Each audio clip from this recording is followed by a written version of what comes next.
My name is Haley. I am 33 years old. My parents skipped my husband and daughter's funeral, calling it a trivial event not worth attending while vacationing with my brother's family. Days later, they demanded $60,000 from me. Their faces turned pale when I showed them what I had waiting. Before I continue this story, let me know where you are watching from in the comments below. Hit like and subscribe if you have ever had to stand up to family who completely underestimated your worth. The biting wind of the Seattle cemetery cut right through my thin black coat. I stood completely still. My eyes were locked on the two polished wood caskets resting above the freshly dug earth. Inside the larger one lay David, my husband of 8 beautiful years. He was only 34. Inside the smaller, heartbreakingly tiny one lay Lily, our 6-year-old daughter. 4 days prior, a drunk driver had run a red light at a busy intersection downtown. In a single violent instant, my entire universe had been violently ripped away from me. I stood there on the damp grass, shivering uncontrollably, but the cold I felt had nothing to do with the winter weather. It was the absolute hollow isolation of my surroundings. As I looked around the gravesite, there were no rows of supportive family members holding black umbrellas. There were no parents standing by my side to offer a shoulder to cry on. There was no brother gripping my hand to tell me that I would somehow survive this waking nightmare. There was only me, the priest who had just finished his final prayer, and 2 cemetery workers waiting respectfully in the distance with their shovels. I was entirely alone. My phone vibrated in my pocket. The sudden buzz felt loud in the oppressive silence of the graveyard. For a brief, irrational second, a flicker of hope warmed my frozen chest. I had sent a desperate text message to our family group chat 48 hours ago. I had begged anyone to change their plans and fly back to stand with me today. I pulled the phone from my pocket with trembling fingers, praying to see a message that they were rushing from the airport, that they were running late, but they were on their way. Instead, the screen illuminated with a new message from my mother, Patricia. I stared at the words, reading them over and over until the letters began to blur together. Haley, stop being so dramatic and just sign the paperwork. You know we booked this Hawaii trip for Brandon and Monica's vow renewal 6 months ago. We cannot cancel a paid luxury vacation over a trivial event. We will see you next week. Try to be in a better mood by then. A trivial event. My mother had just reduced the burial of her own son-in-law and her only granddaughter to a trivial event. It was an inconvenience that threatened to overshadow her golden child's beach party. Before I could even process the sheer cruelty of her words, another message popped up. It was from my older brother, Brandon. He was 36 years old and the undisputed center of my parents' universe. Do not ruin the vibe, sis. We have a catamaran tour booked in an hour. Send some nice flowers to the grave on our behalf. Try to focus on the positive today. I stood over the open graves of my family, reading those messages, and something fundamental broke inside of me. The devastating grief that had been suffocating me for 4 days suddenly crystallized into something hard, cold, and razor-sharp. This was not a new dynamic. This was the ultimate horrific peak of a lifelong pattern. I remembered when I graduated high school with top honors. My parents left the ceremony before my name was even called because Brandon had a minor league soccer practice they simply could not miss. I remembered my wedding day when my mother complained loudly during the reception about how much she had to spend on her dress, while proudly announcing she had just gifted Brandon the down payment for his first home. Every milestone of my life had been treated as an irritating distraction from Brandon's existence. I had spent 33 years swallowing my pride, accepting their neglect, and begging for scraps of their affection. But looking at the 2 caskets resting in the mud, I realized the absolute truth. They did not just favor Brandon. They genuinely did not care if I lived or died, and they certainly did not care about the beautiful family I had built without them. The funeral director, a kind older man with a soft voice, stepped forward cautiously. He held a clipboard against his chest, looking around the empty cemetery lawn with a mixture of pity and confusion. "Excuse me, Mrs. Reynolds. I am so terribly sorry to interrupt this moment. We have the final release forms ready for the burial. Would you like to wait a little longer in the chapel? We can hold off if you need to wait for the rest of your family to arrive." I looked away from my phone and met his sympathetic gaze. My eyes were completely dry now. The tears had stopped. I reached out and calmly took the silver pen from his hand. I signed my name on the dotted line with steady, deliberate strokes. Do not worry about waiting. They are not coming. They had a first-class flight to catch for my brother. It has always been just me and David anyway. You can proceed with the burial. I handed the clipboard back to him. Then I looked down at my phone one last time. I opened the keyboard and typed a reply to the family group chat. I did not scream at them. I did not beg them to realize what they were doing. I simply typed, "No worries. Have a good trip." I turned my back on the freshly turned earth and walked toward my car. The sound of the cemetery workers starting their engines echoed behind me, but I did not look back. I drove through the gray, rain-slicked streets of Seattle on autopilot. The city moved around me, people going to work, grabbing coffee, living their normal lives, while mine had been irrevocably shattered. When I finally pulled into the driveway of my home, the reality of my new existence hit me like a physical blow. The house looked exactly the same on the outside. The porch light was still on. The welcome mat David had bought just last month still sat by the door. But as I turned the key in the lock and pushed the heavy wooden door open, the silence inside was deafening. There was no smell of David making his afternoon coffee. There was no sound of Lily running down the hardwood hallway in her mismatched socks. The house was a tomb. I walked into the living room and dropped my keys onto the console table. Everywhere I looked, there were fragments of the life that had been stolen from me. David's reading glasses were still sitting on the side table next to his favorite armchair. Lily's pink backpack was still tossed carelessly by the bottom of the stairs, waiting for a school morning that would never come. I forced myself to walk past the living room and into Lily's bedroom. The air in her room still smelled faintly of lavender shampoo and crayons. Her bed was unmade, the covers thrown back exactly as she had left them on that terrible morning. I sank to my knees on the soft pink carpet. My hands began to shake as I reached out to pick up a small stuffed bear lying near the foot of the bed. I pulled the toy to my chest, burying my face in the soft fabric. I wanted to scream until my vocal cords tore. I wanted to tear down the walls of the house. The pain was a living, breathing monster inside my chest, clawing at my ribs.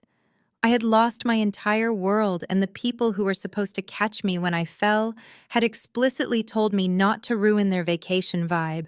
I sat on the floor of my daughter's room for hours, mechanically placing her toys into a cardboard box.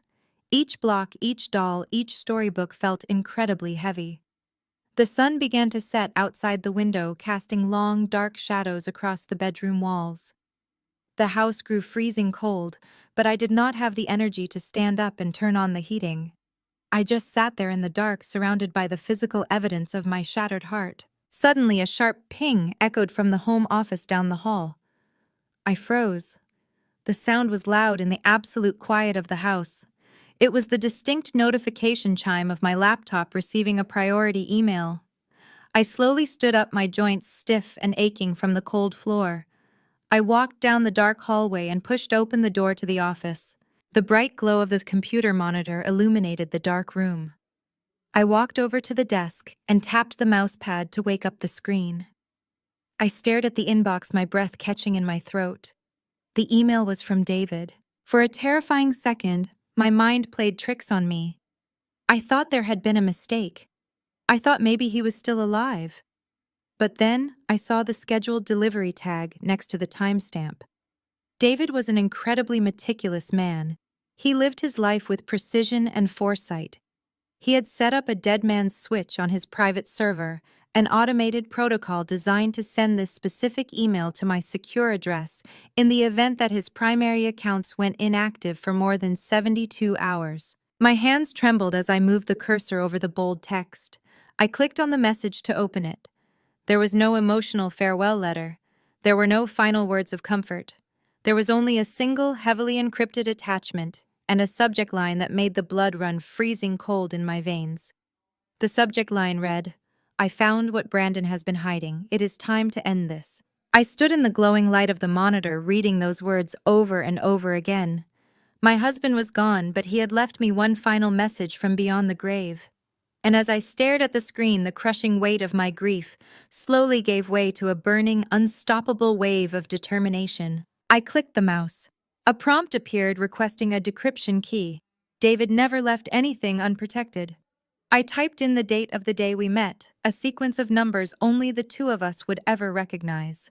The screen blinked, loading a wall of text, alongside a massive zip file labeled with my brother's name. I scanned the first lines of the email.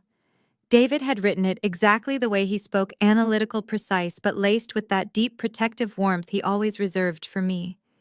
He explained that his investigation had started purely by accident. 6 months ago, a piece of misdirected mail had arrived at our house. It was a final notice from a high-yield commercial lender addressed to Brandon's logistics company, but routed to my personal home address. To anyone else, it might have looked like a clerical error. But David was a senior forensic auditor. He did not believe in clerical errors. He pulled our credit reports that same night and found a string of aggressive hard inquiries that I had never authorized. That single piece of mail was the loose thread. David had spent the last 4 months quietly pulling it. I scrolled down, reading the meticulous breakdown of my brother's supposedly untouchable empire. For the last 10 years, my parents had paraded Brandon around every country club and social event in Seattle as a business savant. He was the founder and CEO of a shipping logistics firm that supposedly moved millions of dollars in freight across the Pacific Northwest. My mother never missed an opportunity to remind anyone who would listen that Brandon was a self-made titan. According to the documents David had attached, Brandon was not a titan. He was a complete fraud. I clicked open the first folder of attachments. Row after row of bank statements, offshore transfer receipts, and heavily redacted corporate tax filings filled my screen. Brandon's company had not turned a legitimate profit in 5 years. Instead, he had been running a sophisticated shell game. He was taking out massive commercial loans, shifting the capital through a maze of offshore accounts in the Cayman Islands, and using new investor money to pay the interest on the old defaulting loans. His entire lifestyle, the luxury cars, the designer clothes, the lavish destination vow renewals, was funded by catastrophic debt. He was entirely bankrupt, and the walls were finally closing in on him. I pushed my chair back from the desk. The air in the room felt different now. The crushing, paralyzing grief that had pinned me to the floor of my daughter's bedroom was entirely gone. In its place was a sharp, clinical coldness. I walked out of the office and down the hallway toward the guest bedroom closet. I reached the top shelf and pulled down a heavy, dust-covered cardboard box. My mother had dumped this box on my front porch 3 years ago when she redecorated her house. She had told me it contained family mementos I needed to store because she simply did not have the space for them anymore. I carried the box into the harsh light of the office and ripped off the packing tape. I dumped the contents straight onto the floor. A heavy mahogany plaque hit the floorboards with a loud thud. I picked it up. It was Brandon's Regional Entrepreneur of the Year award from a decade ago. My father Richard had proudly paid to have it custom framed in gold. Next to it lay thick, glossy magazine cutouts. My mother had laminated a 2-page spread featuring Brandon and his wife Monica attending a high society charity gala. The caption praised Brandon as a pillar of the local business community. I kept digging through the pile of my brother's manufactured glory. At the very bottom of the box, crushed beneath the weight of Brandon's heavy wooden plaques, I found a thin, unpadded manila envelope. Inside was a single piece of paper bent at the corners and slightly yellowed. It was my college diploma. I stared at the cheap paper. I remembered the day I received it. My parents had skipped my graduation ceremony because Brandon had a minor league soccer practice. When I finally brought the diploma home, laying it proudly on the kitchen island, my father had barely glanced at it. He had taken a sip of his scotch and told me that a basic finance degree was a nice little piece of paper, but it meant absolutely nothing in the real world. He told me I would be lucky to find work as a low-level clerk. He said I lacked the aggressive, brilliant instincts that made Brandon a natural-born leader. My entire life had been defined by this deeply ingrained family delusion. They had conditioned me to believe I was the disappointing, unremarkable daughter. They demanded I stay small, quiet, and subservient so their golden child could shine brighter. Every insult, every exclusion, every time my mother scoffed at my career, They were projecting their own desperate insecurities onto me. They needed a scapegoat to distract from the reality that their perfect son was a spectacular failure. I tossed the bent diploma onto the desk and turned my attention back to the monitor. There was more to David's email. I scrolled past the offshore account details and reached the final paragraphs. David detailed exactly how desperate the situation had become. Brandon's commercial lenders had initiated emergency audits. His accounts were frozen. The house of cards was collapsing in real time. The timing of their Hawaiian vacation was not a coincidence. It was a calculated escape. They had fled the city to avoid the initial fallout of the bank freezes, leaving me behind to bury my family alone. My eyes scanned the final chilling lines of my husband's message. David knew exactly what my family was capable of. He had seen the way they treated me, the way they constantly demanded financial favors while simultaneously belittling my worth. He knew that with him gone, I would be entirely vulnerable. He knew they would view my tragedy not with sympathy, but as a financial opportunity. David had written, "I mapped out their entire financial ruin, Haley. They are completely out of options. The second they realize you are receiving my life insurance payout, they are going to come for your money. They will use your grief against you. They will try to manipulate you into saving them. Do not give them a single cent." But I did not just leave you with this information. I left you a loaded gun. Check the safe. I stood frozen in the center of the room. A loaded gun. I turned away from the glowing screen and looked toward the back corner of the office. Hidden behind a heavy oak bookshelf was a wall safe we had installed when we first bought the house. We kept our most sensitive documents inside: passports, birth certificates, emergency cash. I had not opened it since the night the police knocked on my door to tell me about the crash. I walked over to the bookshelf and used my shoulder to push the heavy piece of furniture aside. The metal keypad of the safe waited in the shadows. I punched in the 6-digit code. The heavy steel door clicked and swung open. Inside, resting on top of a stack of old tax returns, was a thick black leather portfolio I had never seen before. It was bound with a thick elastic band and felt incredibly heavy in my hands. I carried the portfolio back to the desk, pushing the scattered pieces of Brandon's fake awards out of the way. David had spent the last 4 months of his life silently arming me for a war I did not even know I was fighting. He had used his brilliance, his access, and his protective love to build a fortress around me. He knew my parents would try to destroy me the moment he was no longer standing in their way. I placed my hands flat against the cold leather cover of the portfolio. The tears I had shed at the cemetery were the last tears my family would ever get from me. The grief was still there, an agonizing weight in my chest, but it was now entirely eclipsed by a cold, calculating rage. They had dismissed the lives of my husband and my beautiful daughter as a trivial event. They had chosen to sip cocktails on a beach while I stood in the freezing rain and watched caskets being lowered into the earth. They thought I was weak. They thought I was a broken, grieving widow who would easily roll over and write them a check to fund their pathetic, fraudulent lives. They still believed I was just a low-level clerk who did not understand how the real world worked. I untied the elastic band and flipped the heavy leather cover open. I stared down at the documents David had prepared for me. My husband was a genius, and the arsenal he had left me was completely devastating. I did not just have the power to protect myself. I had the power to dismantle their entire existence. I took a deep breath, letting the icy resolve settle into my bones. I was perfectly ready for them to come home. For 3 days, I barely slept. I did not cry. I sat at that oak desk and read every single page of the documents David had left inside the heavy leather portfolio. I traced the offshore wire transfers. I memorized the fake corporate tax filings. I studied the undeniable proof that my brother's entire empire was built on stolen money and catastrophic lies. The agonizing grief that had threatened to destroy me was now encased in solid ice. I knew exactly what was about to happen. David had warned me they would come for the life insurance money. I did not change the locks on the front door. I simply made a pot of black coffee, sat at the kitchen island, and waited for the vultures to land. The ambush happened on a Tuesday morning. The front door did not just open, it was thrown wide open.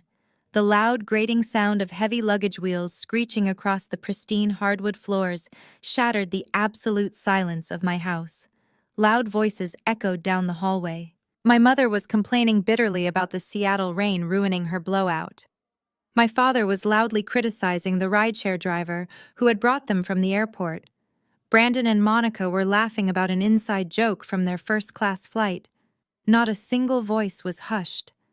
There was no respectful silence for a home that had just suffered an unimaginable tragedy.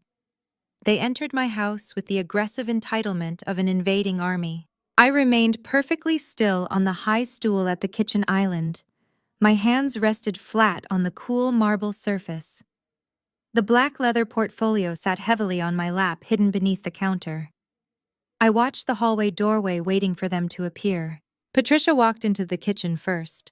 The sight of her nearly knocked the breath out of my lungs. She was deeply tanned, her skin glowing with the kind of expensive bronze that only comes from a luxury tropical resort. She wore a bright floral sundress and oversized designer sunglasses pushed back into her hair. The heavy scent of coconut sunscreen and expensive perfume rolled off her, suffocating the faint smell of the funeral lilies still sitting on my dining table. Richard followed close behind her, wearing a crisp white linen suit that looked completely ridiculous in the gloomy Seattle weather. Brandon and Monica dragged two massive Louis Vuitton suitcases into the kitchen. Monica carelessly bumped her heavy bag against the doorframe, leaving a dark scuff mark on the white paint. She did not even blink. They stopped when they saw me sitting there. The kitchen suddenly went quiet, but it was not a comfortable silence. It was the tense, expectant silence of predators circling their prey. There were no tears in their eyes. There were no outstretched arms offering comfort. Neither my mother nor my father walked over to hug the daughter who had just buried her entire world. No one said they were sorry for my loss. The names of David and Lily did not cross their lips. They just stared at me with varying expressions of impatience and calculating greed. Before I could even ask why they had barged into my home, Richard marched directly up to the kitchen island. He slapped his open palm flat against the marble surface, demanding my immediate attention. He did not ask how I was holding up. He cut straight to the chase with the blunt force of a sledgehammer. "We need a cashier check for $60,000 by tomorrow morning," he demanded, his voice booming through the quiet kitchen. I blinked, staring at his deeply tanned face. I did not say a word. My silence seemed to irritate him further because he puffed out his chest and leaned closer. "Brandon is dealing with a frustrating situation at the office." Richard continued, waving a hand dismissively as if he were talking about a minor traffic ticket. His logistics company hit a temporary snag with some overseas vendors. The bank is overreacting and freezing his primary operational accounts. It is a completely ridiculous administrative error, but he needs immediate liquidity to clear the red tape. Brandon stepped forward, running a hand through his perfectly styled hair. He wore a heavy gold watch that caught the kitchen lights. He sighed loudly, playing the part of the exhausted, brilliant chief executive. "It is incredibly annoying, sis," Brandon said, shaking his head. "You know how these corporate banks are. They freeze everything over a single misplaced decimal point. I have containers sitting at the port racking up storage fees. I just need a short-term bridge loan to cover the gap until my legal team forces the bank to release my funds. I will pay you back with interest the second this is resolved." I looked at my brother. I looked at the expensive gold watch on his wrist, knowing it was paid for by fraudulent loans. I thought about the documents resting on my lap. The documents proving his bank accounts were not frozen over a misplaced decimal point. They were frozen because he was running a massive Ponzi scheme, and the federal investigators were already circling. He was entirely bankrupt, and he was standing in my kitchen trying to con me out of my survival money. Monica crossed her arms over her chest, jingling a stack of diamond bracelets. She looked around my kitchen with a look of mild disgust, as if simply being in my presence was a terrible inconvenience. "We would not bother you if it was not an absolute emergency," Haley, Monica chimed in, her tone dripping with fake sympathy. "But we all know you just received David's life insurance payout. The payout from his firm was substantial. You are sitting on a mountain of cash right now, and you do not even have a mortgage.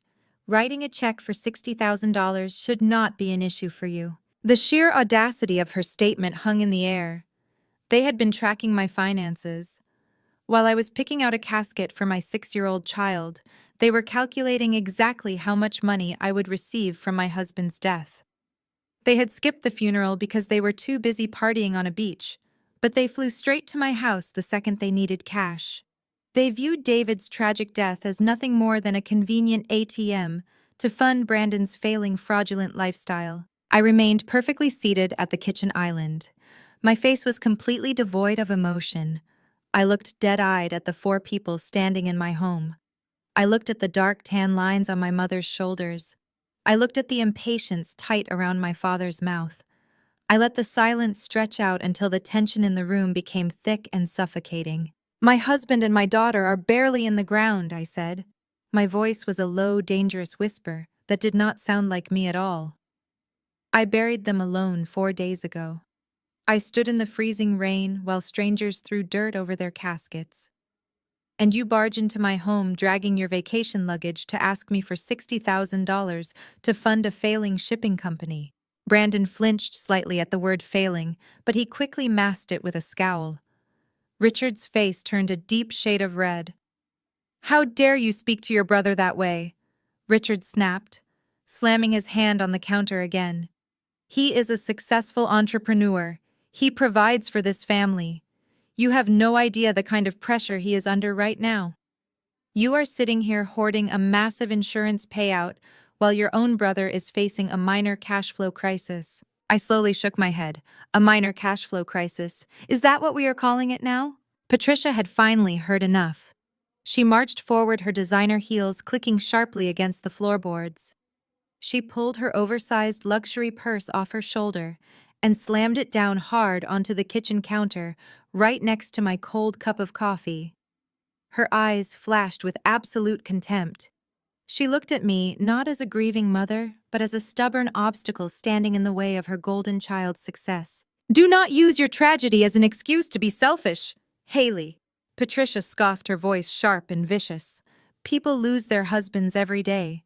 It is sad, but it is part of life. You cannot just shut down and ignore your responsibilities to the people who are still living." I stared at the woman who gave birth to me. I searched her eyes for a single shred of maternal warmth, for a single ounce of pity or grief for her dead granddaughter. There was absolutely nothing. There was only an aggressive, furious demand for compliance. "We paid for Brandon's Ivy League tuition because he actually has potential." Patricia continued, pointing a manicured finger directly at my face. "We invested everything we had into his future because he is building a legacy. You have always taken the easy way out.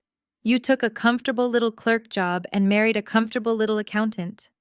We never asked you for anything while David was alive. But things have changed. You have money now. Real money. It is your turn to step up. It is your turn to contribute to this family. Stop feeling sorry for yourself and get your checkbook." Patricia's vicious demand hung in the stale air of the kitchen. "Stop feeling sorry for yourself and get your checkbook." The words echoed off the subway tile backsplash and the stainless steel appliances. For a fleeting moment, the sheer audacity of her statement paralyzed me. My mother was standing in my kitchen, smelling of tropical vacations and expensive entitlement, openly irritated that my husband's death had not immediately resulted in a financial windfall for her favorite child. Any other daughter might have crumbled.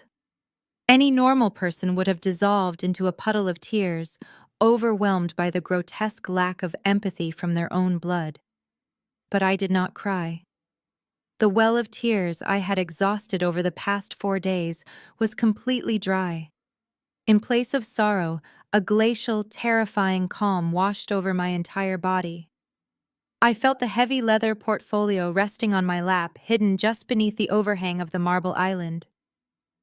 David's final gift. My loaded gun. I slowly stood up. The wooden legs of my bar stool scraped loudly against the hardwood floor. Patricia took a triumphant step forward, clearly assuming I was heading for my desk to retrieve my checkbook. She even offered a small, satisfied smirk to Brandon, as if to say she had handled the situation perfectly. I did not walk toward the office. I turned my back to them and walked leisurely over to the espresso machine sitting on the far counter. I picked up a small porcelain cup.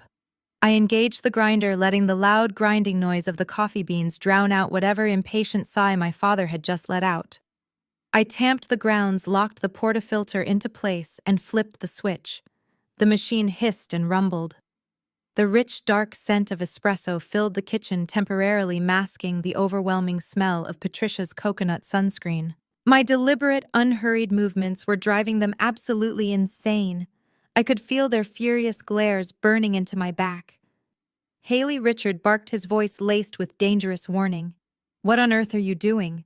We are not here for a coffee break. I just told you that your brother is facing a critical banking error. We need that cashier check processed immediately." I let the dark liquid fill the cup to the brim before turning the machine off. I picked up the small saucer, turned around, and leaned casually against the counter. I took a slow, deliberate sip. The espresso was bitter and scalding, completely grounding me in the present moment. I lowered the cup and looked directly into my mother's impatient eyes. "That is funny, Mom," I said. My voice was eerily quiet, lacking any of the typical nervous inflection I used to carry around them. Patricia frowned, her perfectly arched eyebrows drawing together in confusion. "What is funny? There is absolutely nothing funny about this situation." I took another sip of my espresso, because according to the offshore accounts Brandon has been routing money through his logistics company, is not experiencing a temporary snag. I let the words hang in the air for a fraction of a second before dropping the hammer. "It is an active Ponzi scheme." The reaction was instantaneous and violently visceral. Brandon had been standing near the refrigerator, projecting the aura of a mildly annoyed but incredibly successful chief executive. The moment the words Ponzi scheme left my lips, the expensive golden Hawaiian tan completely drained from his face. He turned a sickly pale shade of gray.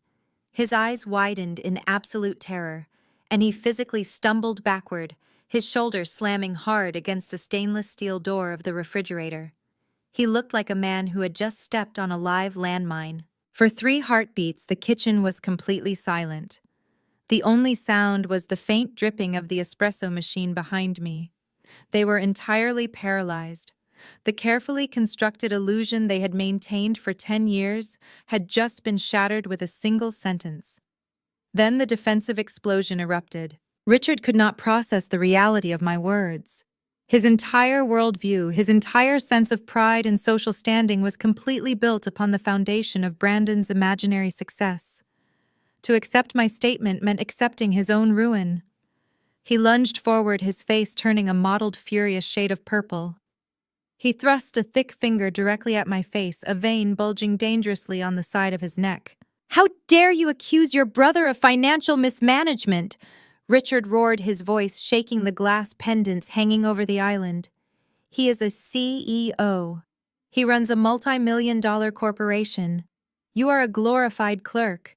You have absolutely no idea how corporate finance works.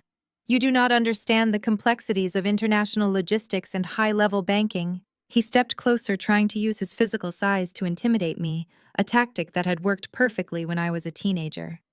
"You sit in a cubicle all day. You push paper. Brandon creates wealth. He is navigating a minor liquidity issue, and you are standing there making insane, slanderous accusations because you have always been intensely jealous of him. A glorified clerk." The insult hung in the air, nasty and familiar. It was the exact phrase they had used for years to diminish my existence, to explain away why they never asked about my career, to justify why my achievements were never celebrated. They had designated me the failure so Brandon could wear the crown. I did not shrink away from my father's pointed finger. I did not cower. Instead, a sharp, bitter laugh escaped my lips. The sound echoed brightly off the kitchen walls, completely devoid of any humor. "A glorified clerk," I repeated, nodding slowly as I set my espresso cup down on the counter. "Is that what you tell the country club, Dad? Is that the story you spin while you are on the golf course paying for drinks with Brandon's stolen money?" Richard opened his mouth to shout again, but I cut him off, my voice rising in volume and authority, commanding the room in a way I never had before. Just like when you told everyone in the neighborhood that Brandon won the state science fair, I challenged, staring directly into my father's furious eyes. Remember that, Dad? I was 14 years old. I spent 6 months building that robotics project in the garage. I wired every single circuit myself. And the night before the competition, you stripped my name off the presentation board and replaced it with Brandon's. You told me it was because he needed the extracurricular credit for his Ivy League college applications, and I was just a girl who did not need a resume. You stole my work and you handed it to him so he could walk across a stage and take the trophy. Patricia gasped loudly, pressing a hand to her pearl necklace. Haley, that was nearly 20 years ago. You cannot possibly still be holding on to that petty childhood grievance. It is not a childhood grievance, Mom. I fired back, my voice turning to absolute ice. It was the blueprint for our entire family dynamic. You have spent 33 years pretending I am a complete failure just to make him look like a prodigy. You shoved my college diploma into the bottom of a storage box while you framed his participation trophies in gold. You orchestrated a massive family delusion to protect yourselves from the terrifying reality that your golden child is completely incompetent. I looked over at Brandon. He was sweating profusely now. A bead of perspiration rolled down the side of his pale face, staining the collar of his expensive designer shirt. His mouth opened and closed silently like a fish pulled out of water. He could not defend himself because he knew I was right. He knew his logistics company was nothing more than a hollow shell game. He knew he was staring down the barrel of federal prison. Sensing her husband's rising panic and realizing that her lavish lifestyle of country club lunches and tropical vacations was currently resting on a knife's edge, Monica decided to step into the fray. She uncrossed her arms and marched up to the kitchen island, positioning herself between Brandon and me. She threw her shoulders back, her face twisted into a vicious sneer. Monica had always hated me. She viewed my simple, quiet life with David as a pathetic joke. She thrived on the illusion of wealth and power, and my refusal to worship her husband had always been a source of deep irritation for her. "You are acting completely unhinged, Haley," Monica sneered, her voice dripping with venomous condescension. "You are letting your grief turn you into a bitter, paranoid woman. You are making up wild conspiracy theories because you cannot handle the fact that David is gone."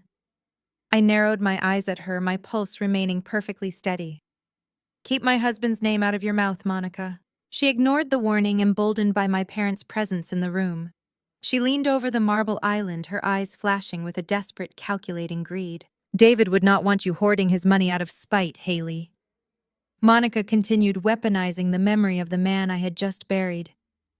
"He was a good man, a generous man. He understood the importance of family. He would be absolutely disgusted to see you acting so selfishly right now. Stop playing these ridiculous games. Give us the money before you do something crazy and embarrass yourself even further." The kitchen went deathly still. The sound of the rain beating against the windows suddenly felt very loud. I stared at Monica. The audacity to stand in my home wearing diamonds bought with fraudulent funds and use my dead husband's generous spirit as a guilt trip to extort me for cash was beyond human comprehension. My expression turned to absolute unforgiving ice. I slowly reached under the counter and placed my hand on the thick leather cover of the portfolio David had prepared. "You really should not have brought up David." My mother stepped back as if I had physically struck her. The icy calm in my voice when I told Monica to keep David out of her mouth had clearly unsettled the room. For a fraction of a second, Patricia looked at me like I was a complete stranger. She was used to a daughter who bent under pressure, a woman who would tearfully apologize for causing a scene. She was completely unprepared for the woman standing in front of her now. But Patricia was nothing if not adaptable. She was a master manipulator who had spent her entire adult life controlling the narrative of our family. When brute force and guilt trips failed, she always resorted to a much darker tactic. I watched the gears turn in her head. Her perfectly manicured hands gripped the edge of the kitchen island. The fake concern washed back over her face, replacing the vicious anger from just moments before. It was a terrifying transformation to witness. She looked at my father, then at Brandon, and finally locked her eyes on me with an expression of profound manufactured pity. Haley, my mother said, her voice dropping to a soft, theatrical whisper that made my skin crawl. You are not well. You are clearly having a psychotic break from the grief. Losing a husband and a child in such a horrific way is simply too much for your fragile mind to process. You are hallucinating. You are standing in your kitchen making up wild, paranoid delusions about your brother to avoid facing your own reality. I stared at her, completely unfazed by the sudden shift in her strategy. I knew exactly what she was doing. She was laying the groundwork to completely invalidate everything I had just said about Brandon's bankrupt logistics company. Patricia took a slow, calculated step toward me, holding her hands out, as if trying to calm a dangerous animal. We love you, Haley, she continued, her tone dripping with toxic sweetness. But we cannot let you destroy yourself or this family because you are mentally unstable. If you do not write that check right now, your father and I will have no choice but to petition the state for an involuntary psychiatric hold. We will tell a judge that you are a danger to yourself and your assets. We will have you committed until you regain your senses. The threat hung heavy in the stale air of the kitchen. A psychiatric hold. My own mother was explicitly threatening to lock me inside a mental health ward and strip away my legal autonomy simply because I was refusing to hand over $60,000 to cover her golden son's fraudulent tracks. She was willing to weaponize the tragic deaths of my husband and my 6-year-old daughter to declare me legally incompetent. The sheer depravity of her plan was breathtaking. She wanted to lock me in a hospital room where I would be forced to mourn my family in a sterile gown under the watch of orderlies, all so she could access my bank accounts without resistance. Brandon instantly recognized the lifeline our mother had just thrown him. The color rushed back into his face. His posture straightened. The terrified, sweating fraud who had been backed against the stainless steel refrigerator just moments ago miraculously vanished. He crossed his arms over his chest, adopting the arrogant, authoritative stance he usually reserved for his imaginary boardroom meetings. She is absolutely right, sis, Brandon said, flashing a sickeningly condescending smirk. You are completely delusional. You have locked yourself in this freezing house for days. You are spinning these insane, paranoid fantasies about my highly successful business. It is textbook trauma-induced psychosis. I have friends in the medical field who have warned me about this exact kind of behavior after a sudden loss. He pushed himself off the refrigerator and took a step toward the kitchen island, standing shoulder to shoulder with our mother. They were forming a united front, a wall of aggressive gaslighting designed to break my resolve. But I am willing to help you out. Brandon continued, his voice taking on the tone of a benevolent savior. We are family. We protect our own. Give us the money to cover my temporary vendor issue. Sign over a temporary proxy of David's estate to Dad and me so we can manage your finances while you recover. Do that, and we will not tell the rest of the extended family that you have completely lost your mind. We will keep your little psychotic breakdown a secret between us. I listened to my brother attempt to extort me using my own grief as leverage. He wanted control of David's life insurance. He wanted proxy access to my bank accounts. He wanted to drain every single cent my husband had left me to plug the massive bleeding holes in his Ponzi scheme. And he was offering me the grand prize of silence in return. I did not scream. I did not throw my cup of espresso against the wall. The blazing anger inside me condensed into a laser-focused precision. I pushed myself away from the counter and turned my back on them. I walked slowly out of the kitchen and stepped into the adjoining dining room. The dining table was covered in the meticulous files David had encrypted. Right in the center rested the thick black leather portfolio I had pulled from the hidden safe. I placed both of my hands on the smooth leather cover. The weight of the document felt grounding. It was tangible proof of reality, a solid shield against their relentless, coordinated gaslighting. I picked up the heavy portfolio and walked back into the kitchen. The four of them watched me with narrowed eyes, unsure of what I was doing. They were waiting for me to pull out a checkbook. They were waiting for the familiar, submissive Haley to surrender to their demands. I dropped the black portfolio onto the marble surface of the kitchen island. The heavy thud echoed loudly in the room. I rested my hand flat on top of it and looked directly at my mother. A psychiatric hold, I repeated, keeping my voice dangerously level. You want to petition the state to declare me mentally incompetent. You want to lock a grieving mother in a psychiatric ward so you can raid David's life insurance payout to cover your son's criminal tracks. You want to claim proxy over my estate so you can steal the money my husband left to protect me. Patricia's eyes flicked down to the black folder and then back up to my face. She crossed her arms tightly, refusing to back down. We want to protect you from yourself, Patricia stated, her chin lifting defiantly. You are clearly not in your right mind, Haley. That portfolio is probably just a collection of paranoid scribbles. You need professional help, and we need to ensure the family finances remain secure. Richard scoffed loudly, stepping out from behind my mother. His patience had entirely evaporated. He was tired of the conversation and ready to assert his absolute authority as the patriarch of the family. He marched up to the kitchen island, his face twisted in an ugly scowl. I have heard enough of this disrespectful nonsense, Richard barked, reaching his large hand across the marble counter. He lunged forward, his fingers grasping violently at the edge of the black portfolio. He intended to snatch it right out from under my hand, to rip away whatever imaginary evidence he thought I was holding on to. He expected me to flinch. He expected me to let go. I slammed my palm down hard onto the center of the leather cover, pinning it to the counter with my entire body weight. My eyes locked onto his. The sheer force of my resistance stopped him dead in his tracks. His hand hovered in the air, his fingers inches away from mine. He looked genuinely shocked that I had physically defied him. You will hand that over to me right now, Haley, Richard growled, his voice dropping to a menacing, threatening register. You will stop this ridiculous game, you will write the check your brother asked for, and you will sign over the estate proxy. If you do not comply this instant, you are no longer welcome in this family. I will cut you off completely. You will not see a single dime of our estate. I stared at the man who had spent his life belittling my existence. I looked at the furious red flush creeping up his neck. I looked at the utter conviction in his eyes as he delivered his ultimate threat. He honestly believed that the promise of his wealth was the invisible chain keeping me tethered to this toxic family. He believed he still held the high ground. I slowly pulled the heavy black folder back toward my chest, sliding it safely out of his reach. A slow, genuine smile spread across my face.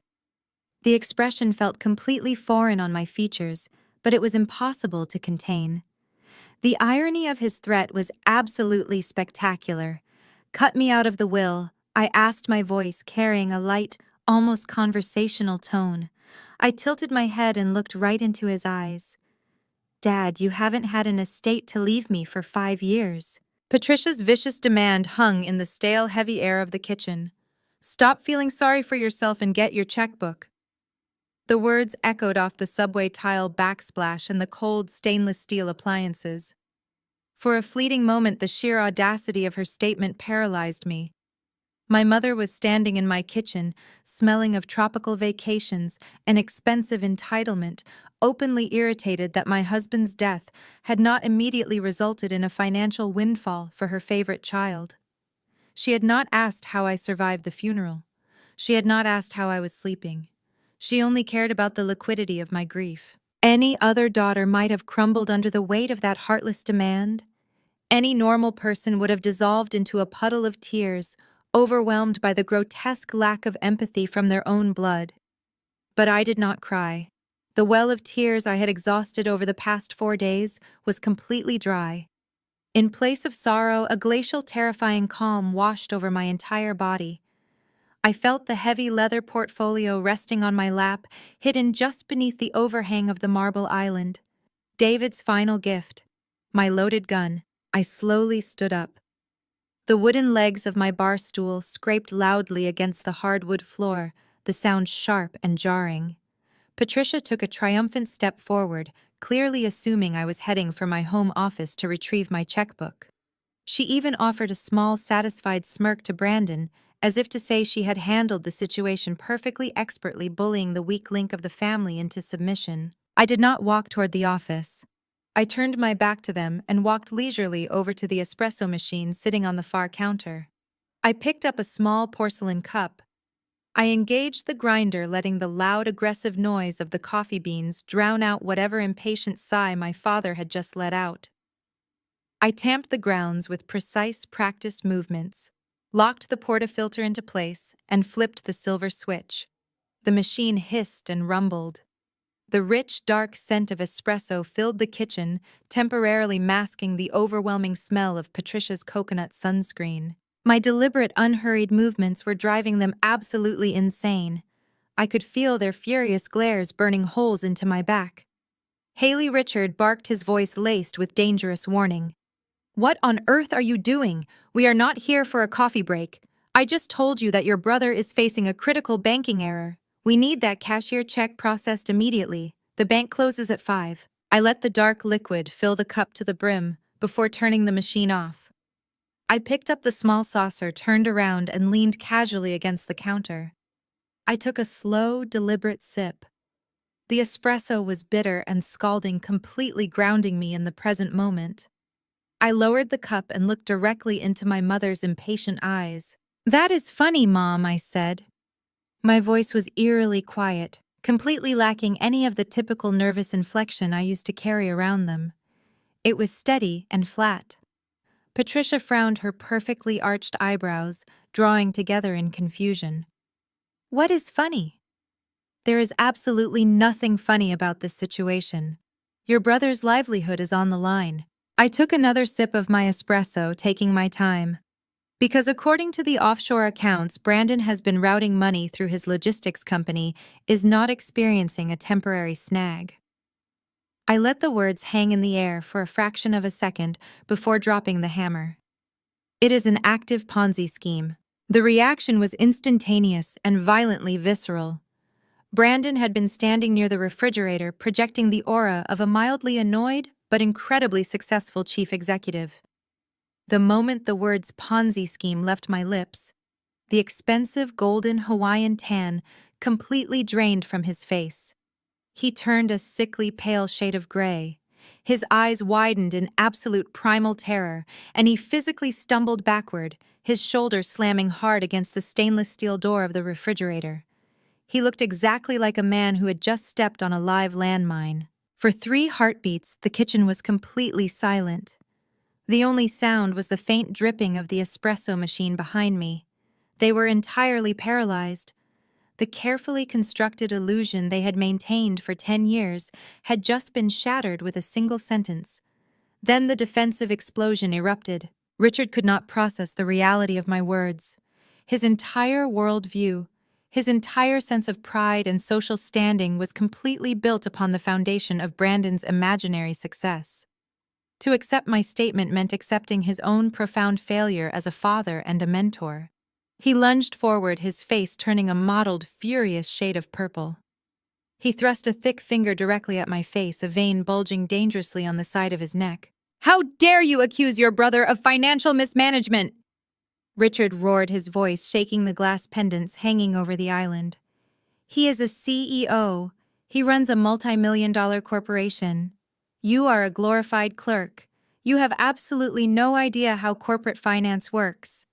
You do not understand the complexities of international logistics and high-level banking." He stepped closer, trying to use his physical size to intimidate me, a tactic that had worked perfectly when I was a teenager.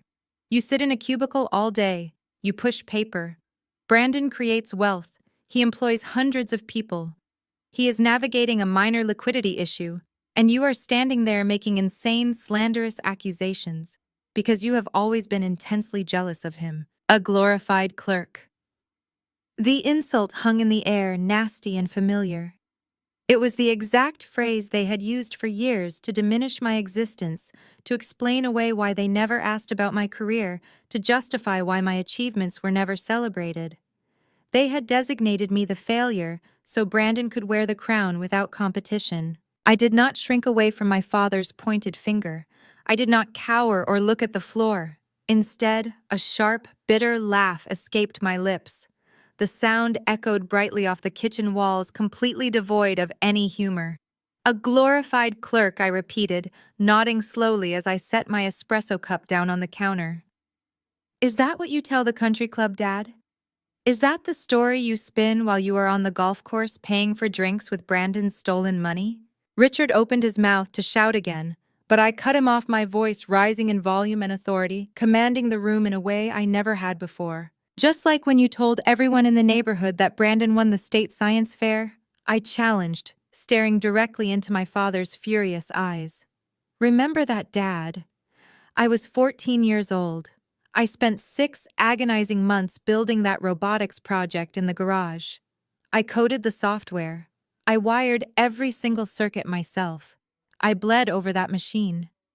And the night before the competition, you stripped my name off the presentation board and replaced it with Brandon's. You told me it was because he needed the extracurricular credit for his Ivy League college applications, and I was just a girl who did not need a strong resume. You stole my hard work and you handed it to him so he could walk across the stage and take the trophy. Patricia gasped loudly, pressing a hand to her pearl necklace. Haley, that was nearly 20 years ago. You cannot possibly still be holding on to that petty childhood grievance. We did what was best for the family as a whole. It is not a childhood grievance, Mom, I fired back, my voice turning to absolute ice. It was the blueprint for our entire family dynamic. You have spent 33 years pretending I am a complete failure just to make him look like a prodigy. You shoved my college diploma into the bottom of a storage box while you framed his participation trophies in gold. You orchestrated a massive family delusion to protect yourselves from the terrifying reality that your golden child is completely incompetent. I looked over at Brandon. He was sweating profusely now. A bead of perspiration rolled down the side of his pale face, staining the collar of his expensive designer shirt. His mouth opened and closed silently, like a fish pulled out of water. He could not defend himself because he knew I was right. He knew his logistics company was nothing more than a hollow shell game. He knew he was staring down the barrel of federal prison. Sensing her husband's rising panic and realizing that her lavish lifestyle of country club lunches and tropical vacations was currently resting on a knife's edge, Monica decided to step into the fray. She uncrossed her arms and marched up to the kitchen island, positioning herself between Brandon and me. She threw her shoulders back, her face twisted into a vicious sneer. Monica had always hated me. She viewed my simple, quiet life with David as a pathetic joke. She thrived on the illusion of wealth and power, and my refusal to worship her husband had always been a source of deep irritation for her. You are acting completely unhinged, Haley. Monica sneered, her voice dripping with venomous condescension. You are letting your grief turn you into a bitter, paranoid woman. You are making up wild conspiracy theories because you cannot handle the fact that David is gone and you are all alone. I narrowed my eyes at her, my pulse remaining perfectly steady. Keep my husband's name out of your mouth, Monica. She ignored the warning sign emboldened by my parents' physical presence in the room. She leaned over the marble island, her eyes flashing with a desperate, calculating greed. She was going for the emotional jugular. David would not want you hoarding his money out of spite, Haley. Monica continued, weaponizing the memory of the man I had just buried. He was a good man, a generous man. He understood the importance of family. He would be absolutely disgusted to see you acting so selfishly right now when your brother is in need. Stop playing these ridiculous games. Give us the money before you do something crazy and embarrass yourself even further. The kitchen went deathly still. The sound of the rain beating against the windows suddenly felt very loud. I stared at Monica. The audacity to stand in my home wearing diamonds bought with fraudulent funds and use my dead husband's generous spirit as a guilt trip to extort me for cash was beyond human comprehension. My expression turned to absolute unforgiving ice. I slowly reached under the counter and placed my hand on the thick leather cover of the portfolio David had prepared. You really should not have brought up David. The silence that followed was absolute. It was the kind of silence that rings in your ears, a vacuum created by the sudden, violent collapse of a 30-year delusion. My parents stood completely frozen. My mother's mouth hung slightly open, her perfectly applied lipstick stark against her chalky, bloodless skin. My father looked as if he had been physically struck, his eyes darting frantically between my face and the damning documents scattered across the marble island. The glorified clerk they had mocked at every Thanksgiving, the disappointment they had shoved into the shadows so their golden child could shine, was the founder of a corporate forensic auditing firm, and she had just methodically, surgically dismantled their entire existence. Brandon looked physically ill. The arrogant CEO persona had completely disintegrated. He looked like a terrified, cornered animal. He was sweating so profusely that his expensive shirt was plastered to his chest.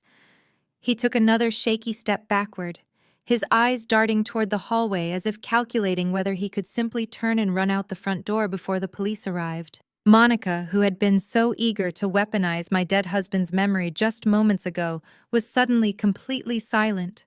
She was staring at her husband, the man she believed was a self-made titan of industry, her face twisting into a mask of dawning horror.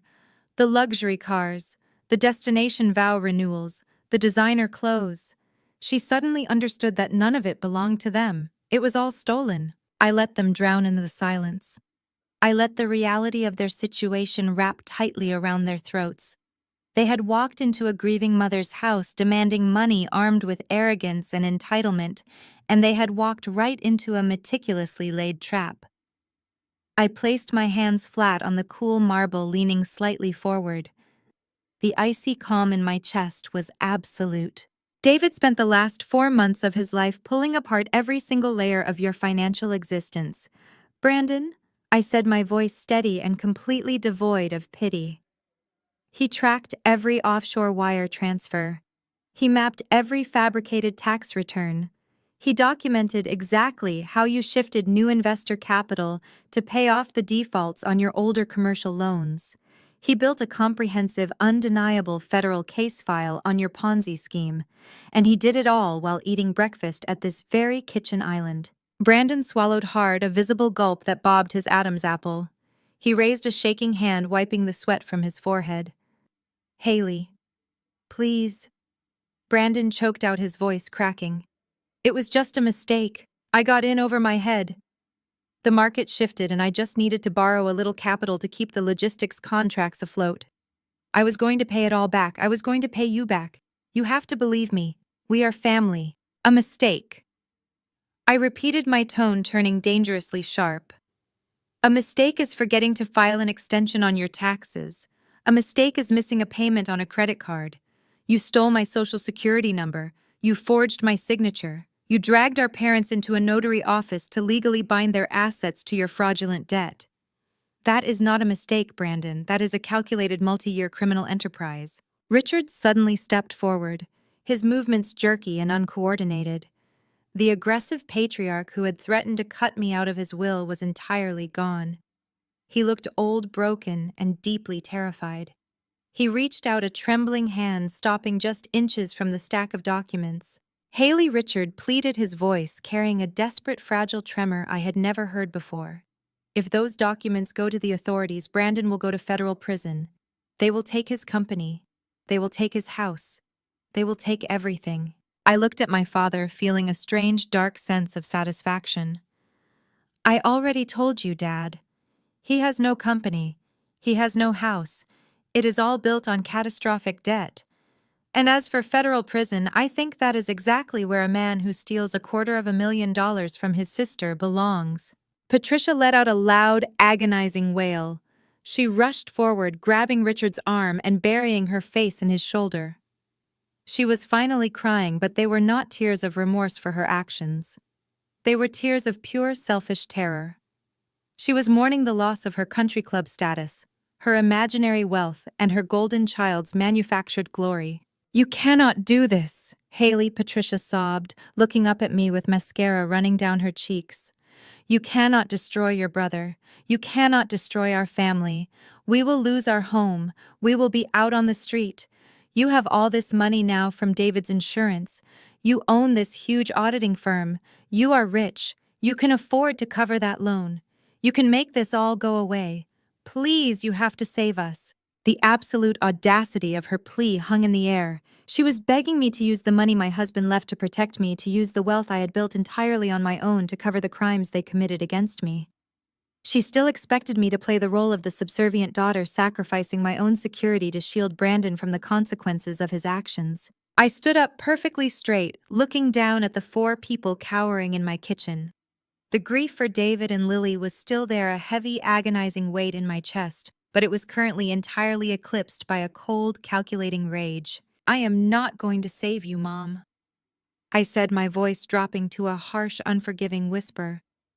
"You made your choices. You chose to fund a fraud. You chose to participate in identity theft.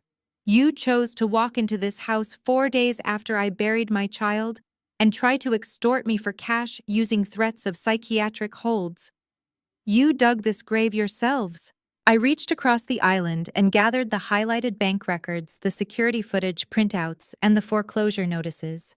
I tapped the edges against the marble, aligning the papers perfectly, before sliding them back into the thick black portfolio. "What are you going to do?" Richard asked, his voice barely a whisper. His eyes locked onto the black folder as if it were a bomb about to detonate.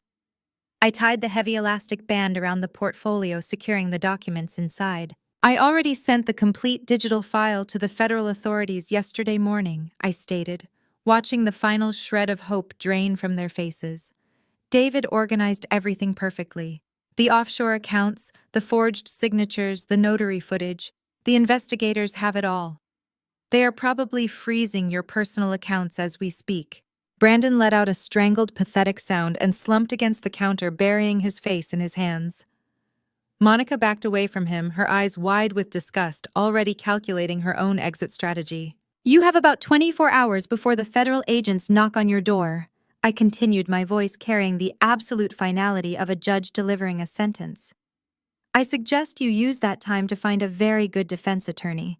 And since your house is in active foreclosure, you might want to start packing your bags." I picked up the black portfolio and held it against my chest. I looked at the people who had defined my entire life with their cruelty and their lies. They were broken, terrified, and entirely ruined. I felt no pity. I felt absolutely nothing for them at all. "Get out of my house," I commanded, my voice echoing loudly in the quiet kitchen. "Get out of my house and do not ever contact me again." I flipped open the heavy leather cover of the portfolio. The sharp, crisp sound of the thick parchment pages turning seemed to echo off the vaulted ceiling of the kitchen. I did not rush. I took my time, letting the suffocating silence stretch until it was nearly unbearable for the four people staring at me.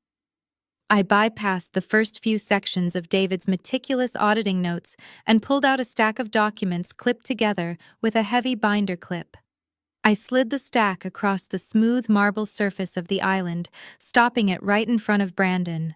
The top page was a commercial loan agreement.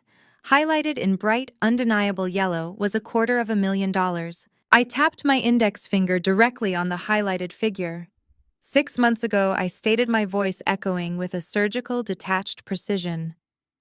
Someone used my social security number, forged my signature, and secured a massive line of credit against my personal assets.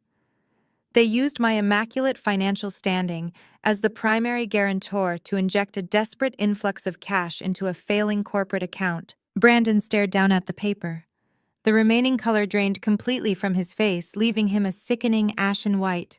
He looked like a man standing on the edge of a very high cliff, feeling the ground crumble beneath his expensive Italian loafers. Because my husband was the lead auditor for a firm that handles financial forensics for Fortune 500 companies, it did not take him long to notice an anomaly on my credit report. I continued, never breaking eye contact with my brother. It took David exactly 48 hours to untangle the digital web. He pulled the electronic application from the bank.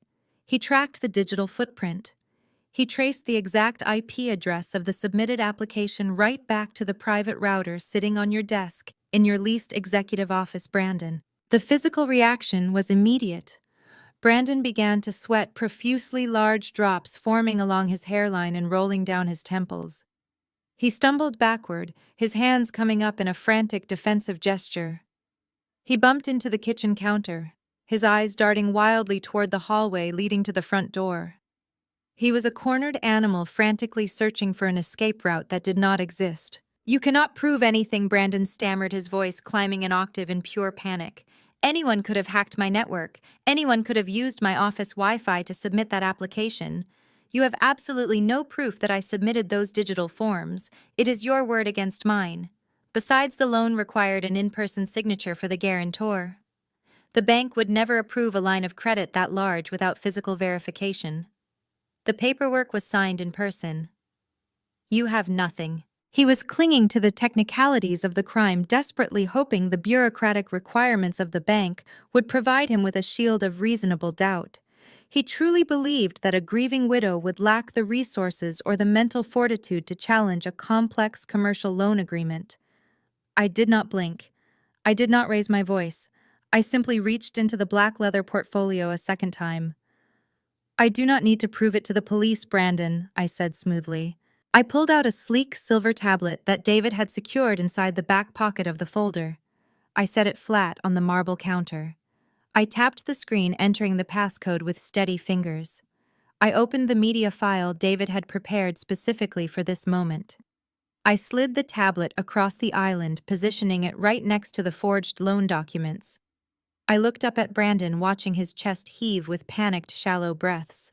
I pulled the security footage from the notary public's office on the exact day and time the loan was officially signed. I explained, keeping my tone conversationally light, which only seemed to terrify him more. The bank requires a certified notary to verify the identity of the guarantor. David simply requested the security footage from the building manager. Do you want to see who walked through those glass doors pretending to be my guarantor? I pressed play. The high-definition video filled the screen. The timestamp in the bottom right corner glowed a bright, undeniable red. The camera angle provided a perfect, unobstructed view of the notary office lobby. The glass doors swung open. Brandon walked into the frame dressed in a sharp navy suit, carrying a thick leather briefcase. But he was not alone. Following closely behind him, walking with the casual, entitled confidence they carried everywhere, were my parents. Richard and Patricia stepped into the notary office. My father was holding a manila folder. My mother was wearing the exact same pearl necklace she was currently wearing in my kitchen. The video showed them approaching the desk. It showed Richard sliding the fraudulent paperwork across the polished wood. It showed Patricia smiling warmly at the notary clerk, looking every bit the proud, supportive mother, while actively facilitating the theft of her own daughter's identity. The footage was crystal clear. It was an undeniable, irrefutable visual record of a coordinated family felony. I let the video play for 10 seconds before I reached out and tapped the screen, pausing the image on a clear frame of my father handing over the forged documents. I slowly lifted my gaze from the tablet and looked directly at my parents. The silence in the kitchen was absolute, thick, and suffocating. Monica had backed away until she was pressed against the far wall, her hands covering her mouth in genuine shock. She had known her husband was struggling financially, but looking at the frozen image on the screen, she realized her in-laws had actively participated in a massive federal crime. My eyes locked onto my father, then shifted to my mother. The icy detachment I had maintained suddenly gave way to a burning, righteous fury. You knew, I stated, my voice dropping to a deadly quiet register that made the hair on my arms stand up. You knew exactly what he was doing. You knew Brandon was committing identity theft against your own daughter, and you actively walked into that office and helped him forge the guarantor paperwork to save his failing business. The carefully constructed facade of parental authority shattered into a million jagged pieces. Patricia's face crumbled. The arrogant matriarch completely vanished, replaced instantly by a desperate, cornered woman playing the only card she had left. She burst into loud theatrical tears. She gripped the edge of the marble island, her shoulders shaking with manufactured manipulative anguish. She was weeping loudly, trying to shift the narrative, trying to drown the reality of her crime in a sea of maternal victimhood. "We had to—" "Haley!" Patricia wailed, her voice thick and wet. She reached out, trying to grab my hand across the counter, but I snatched it back as if she were made of fire. We had no choice. Brandon was going to lose everything. The bank was threatening to seize his assets. His investors were calling the house. You have to understand the pressure he was under. You always had a steady paycheck. You had David. Your credit was perfect. We knew your credit could take the hit for a few months until Brandon got back on his feet. Families make sacrifices for each other. We were just trying to protect our son." The absolute insanity of her justification echoed in the kitchen. She honestly believed that my financial security was a communal asset, a resource she had the right to harvest to cover her golden child's criminal failures. "A sacrifice," I repeated. The word tasted like ash in my mouth. My voice cracked like a whip, sharp and violent, echoing off the tile walls. "You call committing a felony a sacrifice. You risked sending me to federal prison. You stole my identity. If that Ponzi scheme collapsed and the bank came to collect, they would have seized my home. They would have frozen my accounts. You risked everything David and I spent years building. You risked our firm, our professional licenses, our entire livelihood just to protect your precious son's fragile ego and your own pathetic social standing." Patricia sobbed louder, burying her face in her hands. Richard, realizing that his wife's tears were not going to manipulate me into submission, decided to take a different approach. He stepped in front of Patricia, physically blocking her from my view. He puffed out his chest, squaring his shoulders, desperately trying to salvage whatever shred of authority he thought he still possessed. He adopted the domineering, booming voice he had used to control me since I was a child. "It is done now, Haley." Richard declared, his tone harsh and commanding. "The money is spent. The contracts are filed. You can scream and yell and be as angry as you want, but the reality is that the damage is already done. You cannot undo it." He leaned over the island, placing his large hands flat on the marble, trying to tower over me. He looked at the tablet, then looked directly into my eyes, his expression hardening into a dark, calculated threat. "You cannot go to the police without sending your own mother and your brother to a federal penitentiary," Richard stated, his voice dripping with toxic confidence. "You would have to stand up in court and testify against your own family. You would have to watch your mother put in handcuffs. You are too soft for that. You have always been too soft. You would not do that to us. We are your blood." He stood up straight, crossing his arms over his chest, believing he had played the ultimate trump card. He honestly believed that the invisible chains of family loyalty would bind me to his crimes. "You are going to write the check to cover Brandon's remaining vendor debts," Richard commanded. "We are going to handle this entire situation quietly internally as a family, and we are never going to speak of this again." I stood perfectly still, looking at the man who had just demanded I finance his criminal cover-up. The sheer arrogance of his assumption was breathtaking. He believed I was still the quiet, submissive girl who would absorb their abuse to keep the peace. I slowly tilted my head, studying him like he was a specimen under a microscope. A small, genuine smile touched the corners of my lips. "I am not going to the police, Dad," I said softly. Richard let out a long, heavy breath, his shoulders dropping in immediate relief. Brandon actually slumped against the counter, letting out a nervous, breathless chuckle. They thought they had won. They thought the nightmare was over. My smile vanished, replaced by an expression of absolute, terrifying finality.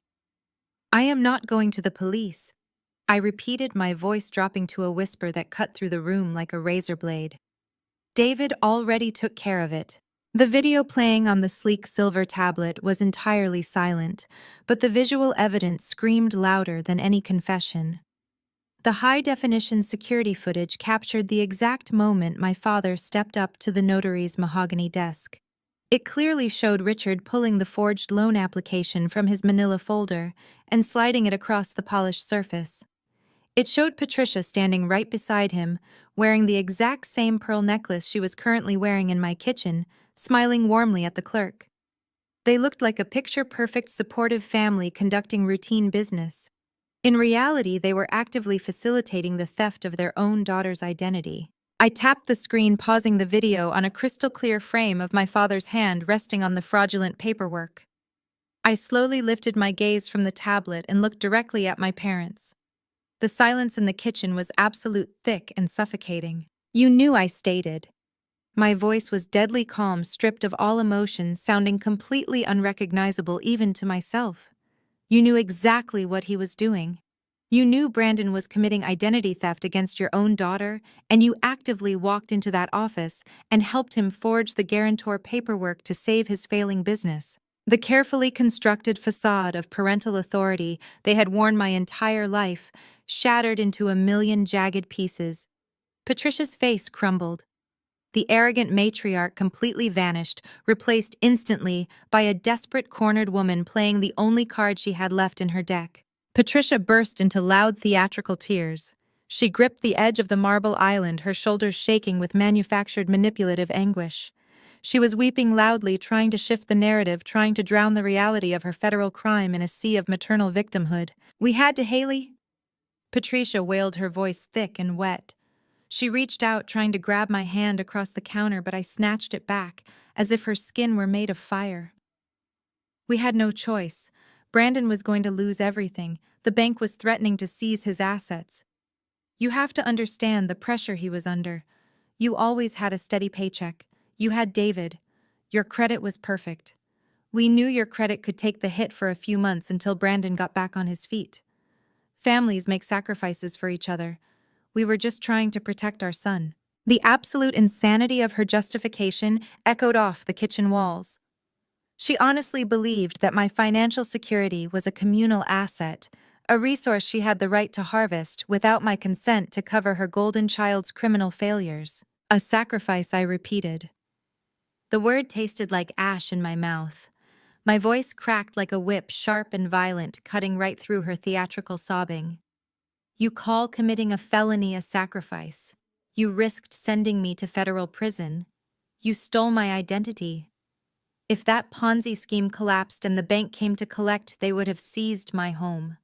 They would have frozen my accounts. You risked everything. David and I spent years building our firm, our professional licenses, our entire livelihood just to protect your precious son's fragile ego and your own pathetic social standing." Monica, who had been backed against the far wall in a state of dawning horror, suddenly reacted like a cornered snake. She realized that pleading was useless, and submission was not going to save her luxury cars or her lavish lifestyle. She reached into her designer handbag with shaking hands and pulled out her phone, gripping it so tightly her knuckles turned white. "If you try to ruin us—" "Haley," Monica shrieked, her voice echoing shrilly in the large room, "if you let the authorities take my husband away, I will go straight to the press. I will call every single local news outlet and industry publication in this city. I will tell everyone in your precious corporate network that you are a grieving, unstable widow who is trying to destroy her own family for money. Your auditing firm will lose every single client it has." I watched her wave the phone like a weapon. The utter depravity of her threat was staggering, but completely in character for a woman who lived her entire life performing for an audience. She thought she could leverage social standing and professional reputation against a woman who was standing in the ashes of her own life. Richard saw the opening Monica created and immediately seized it. His panicked expression hardened back into the familiar domineering mask he had worn since my childhood. He straightened his jacket, clearing his throat loudly, trying to project the authority of a reasonable patriarch negotiating a minor business dispute. "She is right, Haley." Richard nodded, his tone dripping with patronizing logic, emboldened by Monica's vicious threat. "You have a professional reputation to uphold. Your corporate clients will not want to be associated with a scandalous public family feud. They hate mess. If this gets messy, your clients will walk away and everything you have built will collapse overnight." He took a slow step toward the kitchen island, attempting to look benevolent and forgiving. "Just absorb the debt." Haley, Richard commanded, waving his hand as if $250,000 in fraudulent loans was pocket change. "Write it off as a family expense. You have the insurance payout now. You have the means. Pay off Brandon's creditors, drop this ridiculous crusade, and we can all move on. If you do this, if you prove your loyalty right now, we will let you stay in the family. We will forgive this little outburst and welcome you back with open arms." I stared at him. I stared at the man who had just participated in a federal crime against me, offering me the grand prize of his continued presence in my life in exchange for $250,000 and my absolute silence. For 33 years, that specific threat would have worked. The fear of being outcast, the fear of losing the only family I had always been the invisible leash they used to keep me compliant. They had conditioned me to believe that my worth was entirely dependent on their approval. They genuinely believed that the threat of excommunication was worse than identity theft, fraud, and financial ruin. I did not flinch. I did not raise my voice to match Monica's shrieking. I did not cower under my father's booming demands. I slowly reached out and picked up my porcelain espresso cup from the marble counter. I brought it to my lips and took a slow, deliberate sip. The coffee was lukewarm now, the bitter taste settling perfectly on my tongue. I swallowed, placed the cup back on its matching saucer with a soft clink, and looked at them. "Are you finished?" I asked, my voice carrying a quiet, deadly calm that made the air in the room feel 10 degrees colder. Richard blinked, completely thrown off guard by my absolute lack of reaction. Monica lowered her phone a fraction of an inch, her eyes darting nervously between my face and the heavy black portfolio resting on the island. "Because you are standing in my kitchen, threatening a woman who just buried her child and her husband," I stated, enunciating every single syllable with razor-sharp precision. "You are trying to use my grief as a weapon. You are threatening to ruin my professional reputation. You are threatening to take away my family. But you are entirely too stupid to realize the fundamental flaw in your plan." I leaned forward, planting both hands firmly on the cold marble surface of the island. "I have literally nothing left to lose," I whispered, staring directly into my father's eyes until he was forced to look away. "You cannot threaten me with isolation when my entire world was placed in the ground 4 days ago. You cannot threaten to ruin my life, because the only parts of my life that actually mattered are already gone.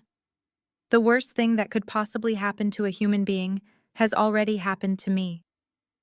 I survived the unimaginable. Do you honestly think I give a single damn about what Monica tells a reporter? Do you think I care if you cut me out of a family that has never loved me anyway?" I watched the color drain from Monica's face. The realization hit her like a physical blow. It was like threatening to burn down a house that had already been leveled by a hurricane. It was entirely pointless. "But you do." I continued, shifting my gaze to Brandon, who was still huddled on the floor, and then back to my parents. "You have your country club memberships. You have your leased luxury cars. You have your sprawling, heavily mortgaged house. You have your fake socialite friends and your precious manufactured reputations. You have everything to lose, and you are going to lose it all." Richard clenched his fists at his sides, his jaw working furiously. He was a man completely out of options, stripped of his power, facing a daughter who was utterly immune to his control. He puffed out his chest, trying one last desperate attempt to salvage his authority and force me back into my designated role. "It is done now," Richard declared, his voice harsh and demanding. "The money is spent. The contracts are filed. You can scream and yell all you want, but the reality is that you cannot go to the police without sending your own mother and brother to jail. You would have to stand up in court and testify against your own family. You would not do that. You are too soft for that. We are your blood." I slowly tilted my head, studying him like he was a specimen under a microscope. A small, genuine smile touched the corners of my lips. "I am not going to the police," I said softly. Richard let out a long, heavy breath, his shoulders dropping in immediate relief. Brandon actually slumped against the cabinet, letting out a nervous, breathless chuckle. They thought they had won. They thought the nightmare was over. They thought the invisible chain of family obligation had just saved them from federal prison. My smile vanished, replaced by an expression of absolute terrifying finality. "I am not going to the police," I repeated, my voice dropping to a whisper that cut through the room like a razor blade. "David already took care of it." I reached out and placed my hand flat on top of the thick, black leather portfolio. I stroked the smooth cover, feeling the weight of David's final act of love beneath my fingertips. "When David found out you stole my identity," I said, my voice softening with a profound, fierce pride for the man I had married. I unhooked the elastic band from the portfolio once more. The sharp snap of the band echoed in the silent kitchen. I flipped the cover open, exposing the final, thickest section of documents that I had not yet revealed. He did not just get mad, I stated, looking at the 4 terrified faces staring back at me. He got to work. He spent the last 4 months of his life pulling off a financial masterpiece. I reached into the deep, expanding pocket at the very back of the black leather portfolio. My fingers brushed against a thick, heavy stack of documents bound together by a thick rubber band and backed with stiff blue legal covers. The sheer weight of the paper felt substantial in my hands, a physical manifestation of the absolute ruin David had meticulously engineered for the people standing in my kitchen. I pulled the stack free and dropped it onto the center of the marble island. The heavy thud of the paper hitting the stone sounded like a gavel coming down in a silent courtroom. David did not just get angry when he found out what you did, Brandon, I said, my voice carrying a quiet, lethal resonance. He did not waste his time shouting or throwing tantrums. He was a forensic auditor. He understood the architecture of wealth, and he understood the anatomy of a scam better than anyone else on the planet. He saw the fraudulent line of credit you took out in my name, and he realized immediately that reporting you to the police would only result in a slap on the wrist. White-collar criminals like you always find a way to plea bargain down to a suspended sentence or minimum security confinement. David decided that was simply not good enough. He wanted to make sure you could never ever hurt me again. I reached forward and snapped the rubber band off the thick stack of documents. I began peeling the top pages back one by one, spreading them out across the kitchen island, so the dense legal jargon and the stark official seals were clearly visible under the bright pendant lights. 4 months ago, David liquidated his entire portfolio of vested tech stock options. I explained, watching Brandon's eyes track my every movement with a sick, morbid fascination. He took every single dime of the personal wealth he had accumulated over a decade of corporate auditing, and he established a completely anonymous holding company. A private LLC registered in Delaware, shielded behind layers of corporate privacy laws. No one could trace it back to us. No one could see who was actually pulling the strings. Brandon stared at the papers. His jaw was slack, his breathing shallow and rapid. He was trying desperately to read the dense legal text upside down from across the counter, his mind struggling to keep pace with the terrifying narrative I was unfolding. Your logistics company was bleeding out, Brandon. I continued, my tone completely conversational, which only amplified the horror in the room. You were defaulting on your commercial loans left and right. Your regional bank realized they were holding millions of dollars in toxic, unrecoverable debt because your collateral was entirely fabricated. They panicked. When regional banks panic about bad commercial loans, they do not hold on to them. They bundle them up into high-risk portfolios and quietly sell them off to aggressive debt collection agencies and private investment firms for a fraction of their actual value, just to get the liability off their ledgers. I placed my hand flat on the center of the documents. When your bank started quietly shopping your bad debt around 3 months ago, our anonymous LLC was waiting, I said, leaning slightly forward. David swooped in and bought your entire portfolio. He bought every single commercial loan, every line of credit, and every defaulted equipment lease attached to your logistics company. And because your business was practically insolvent, he bought it all for absolute pennies on the dollar. The silence in the kitchen was absolute. The rain lashing against the windows provided the only soundtrack to the complete devastation of Brandon's manufactured empire.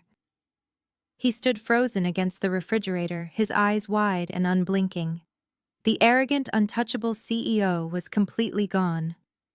In his place stood a terrified fraud who had just realized he had been completely outplayed by a man he had spent years dismissing as a boring, invisible accountant. "What are you talking about?" Brandon asked.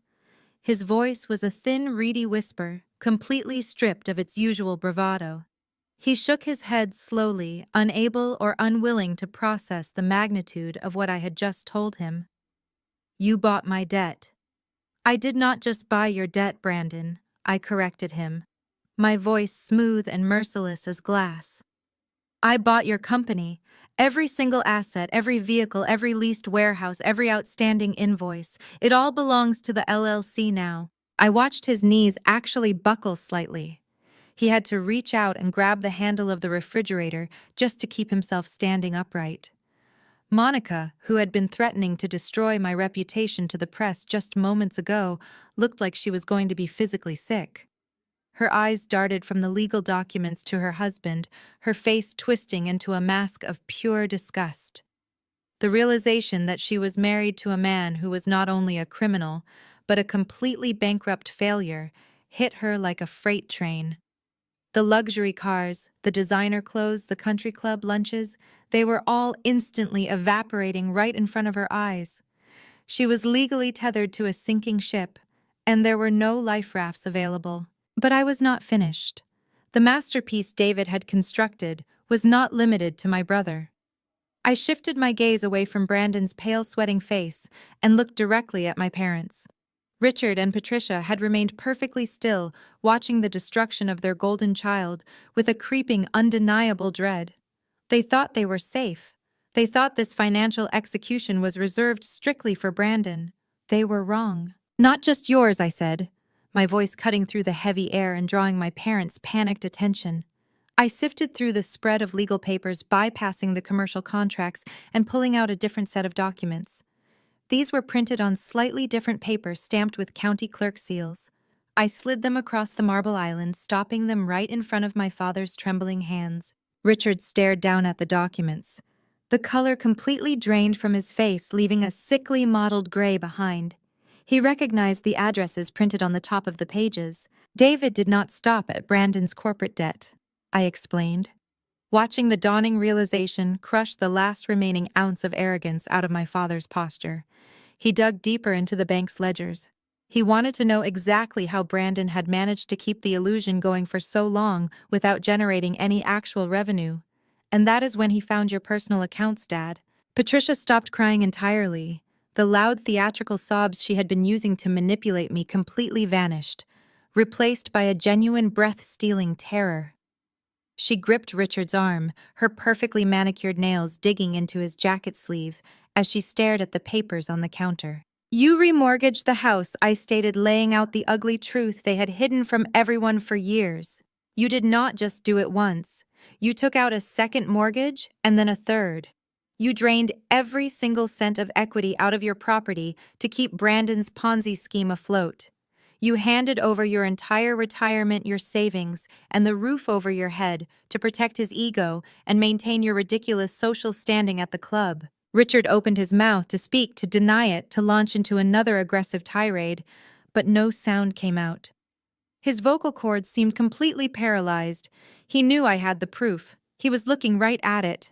"And because your 3 mortgages were severely delinquent, I continued showing absolutely no mercy to the man who had threatened to disown me just minutes prior. The bank considered them toxic assets.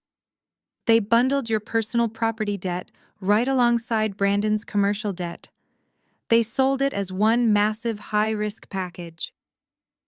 I tapped the county clerk's seals on the documents in front of him. "David bought your debt too, Dad," I said softly.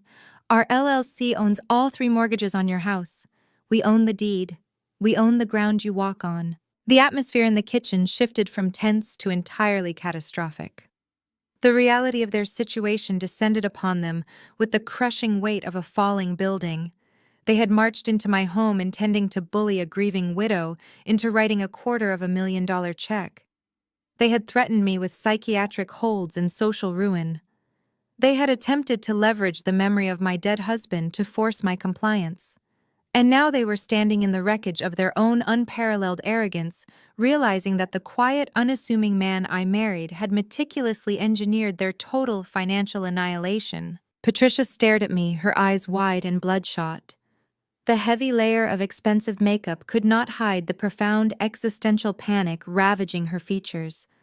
Her jaw trembled as she struggled to comprehend the legal and financial web David had spun around them.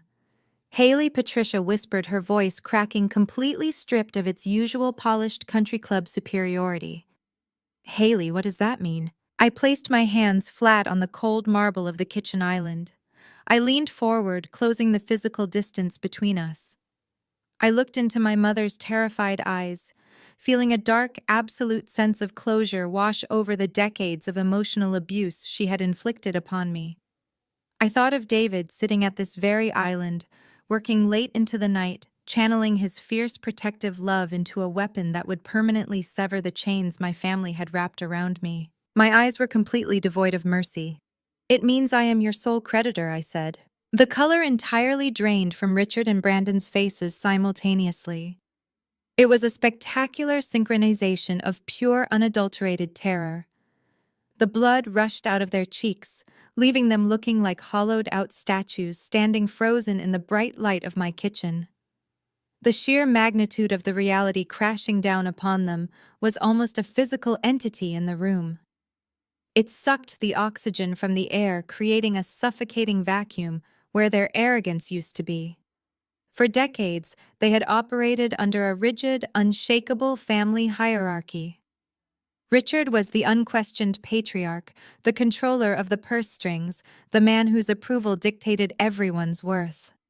Brandon was the golden successor, the brilliant businessman destined to elevate the family name to new heights of wealth and status. And I was the designated failure.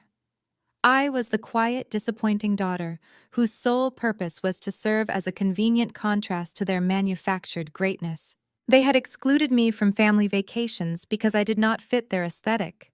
They had mocked my career choices and belittled my husband because we chose honest work over flashy titles. They had actively stolen my identity and jeopardized my freedom, firmly believing I was too weak and too insignificant to ever fight back or even notice the crime. Now the fundamental laws of their universe had just been violently rewritten in a matter of minutes. The daughter they had routinely discarded, the woman they had marched in here to intimidate, now literally owned their entire existence. I held the deed to the roof over their heads. I held the commercial paper that dictated whether Brandon would ever work in this state again. The shift in power was so absolute, so overwhelmingly sudden, that it left them completely paralyzed. Richard swayed slightly on his feet. The broad, commanding shoulders that had always intimidated me suddenly looked frail and stooped beneath his expensive tailored jacket. I did not give them a moment to catch their breath. I wanted to map out the exact dimensions of the financial cage David had built for them. I wanted them to understand the precise geometry of their ruin. "I own the fraudulent loan you took out in my name," I stated, my voice ringing with the cold, detached precision of an executioner reading a final sentence. "I own the massive toxic debt on your failing logistics company, Brandon. Every single commercial lease, every outstanding vendor invoice, every line of credit you defaulted on. And I own the deed to your house, Mom and Dad." I watched my mother's hands begin to tremble violently. She looked down at her heavy diamond rings, then up at the high custom ceilings of my kitchen, finally understanding that she possessed absolutely nothing. The wealth she had flaunted at her country club luncheons, the status she had weaponized against me at every Thanksgiving dinner, it was all an elaborate illusion, built on a foundation of massive, catastrophic debt. And now, I held the wrecking ball. You thought you could simply bundle your bad decisions together and let the regional bank quietly write them off as a corporate loss. I continued, my gaze sweeping over the four of them. You thought you could steal my immaculate credit score to plug the holes in a sinking ship, and when the ship finally went under, you would just walk away and leave me to drown in the financial wreckage. But David was smarter than you. He was always smarter than you. He saw the rot hiding behind your designer suits and your leased luxury cars, and he turned your own greed into a weapon against you. The sheer suffocating truth of his total defeat finally snapped whatever fragile thread of self-control Brandon had left. The paralyzing shock gave way to a sudden wild desperation. He let out a primal guttural sound of raw panic. He lunged forward. He threw his entire weight against the marble island, frantically reaching his arms across the wide surface, his fingers clawing desperately toward the stack of heavy legal deeds resting under my hand. He looked completely deranged, a drowning man trying to grab a life preserver made of paper. I anticipated the move before his hands even left his sides. I smoothly and easily slid the thick stack of paperwork away from his grasping fingers. pulling them safely out of his reach, and resting my arm defensively over the blue legal covers. His perfectly manicured nails scraped uselessly against the polished stone, producing a sharp grating sound that echoed loudly in the tense room.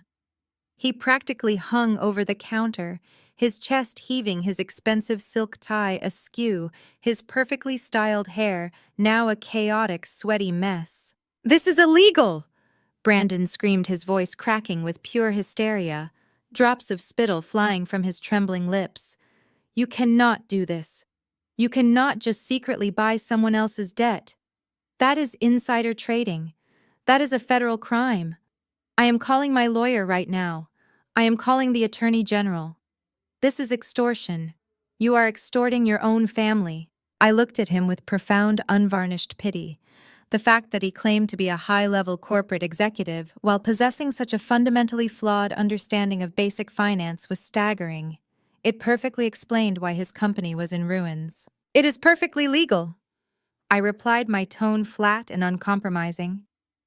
"It is standard corporate debt acquisition.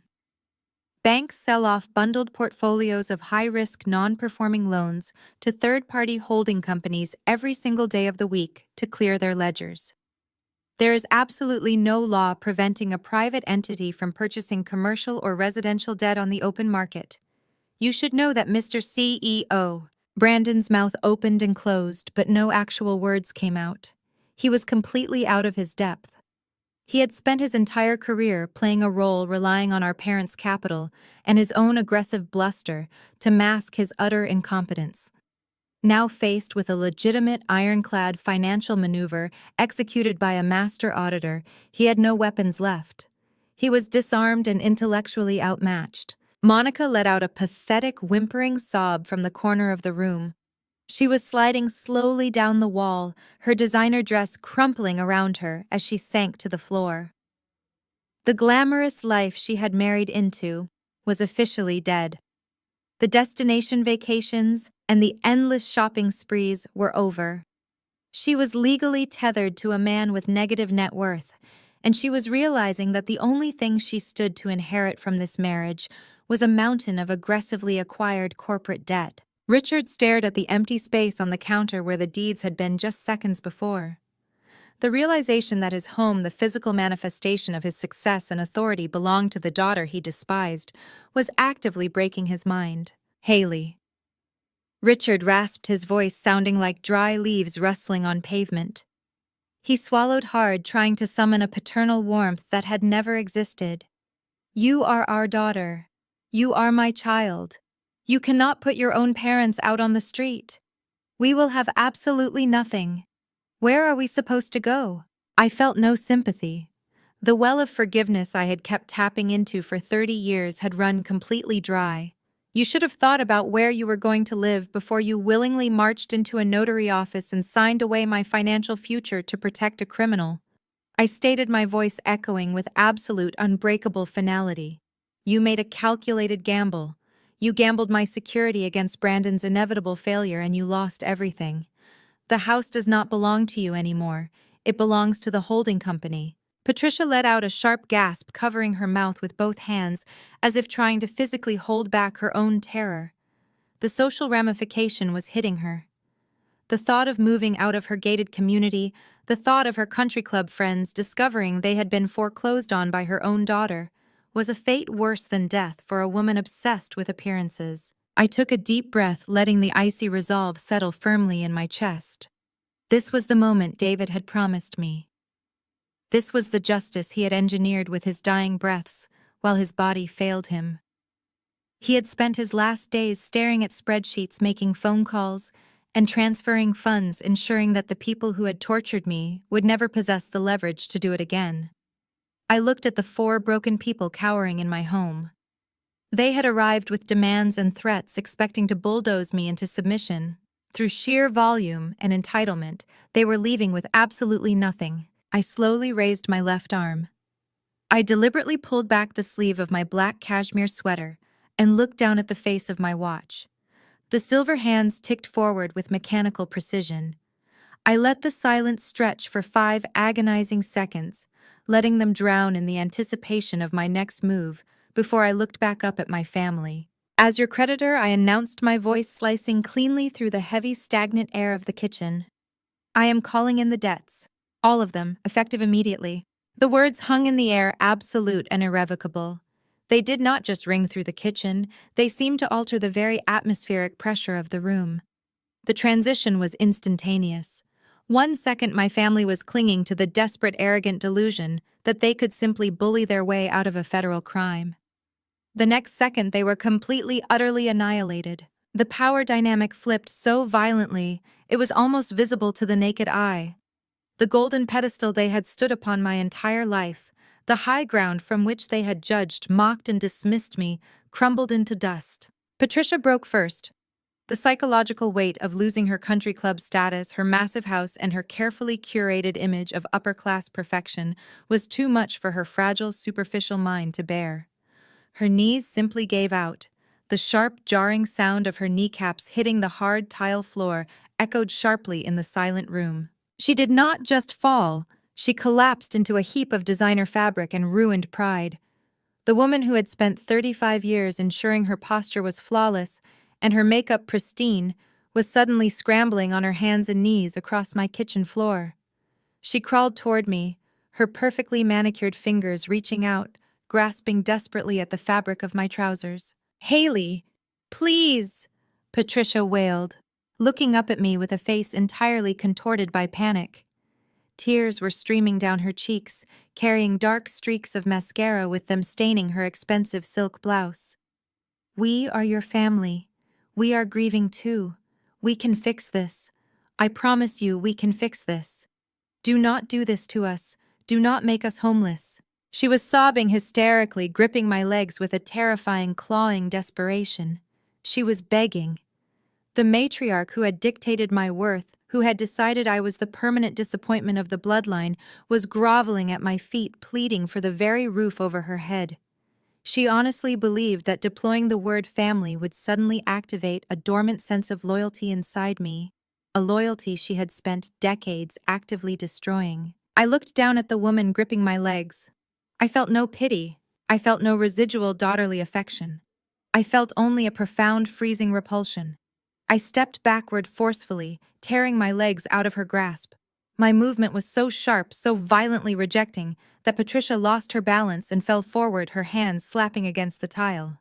I stared down at her, the icy detachment in my chest solidifying into absolute zero. "You called my daughter's funeral a trivial event," I stated, my voice echoing off the marble counters, hard and unforgiving. The words struck her like a physical blow. Patricia flinched, pulling her hands back to her chest, her eyes wide with terror as she looked up at the monster she had created.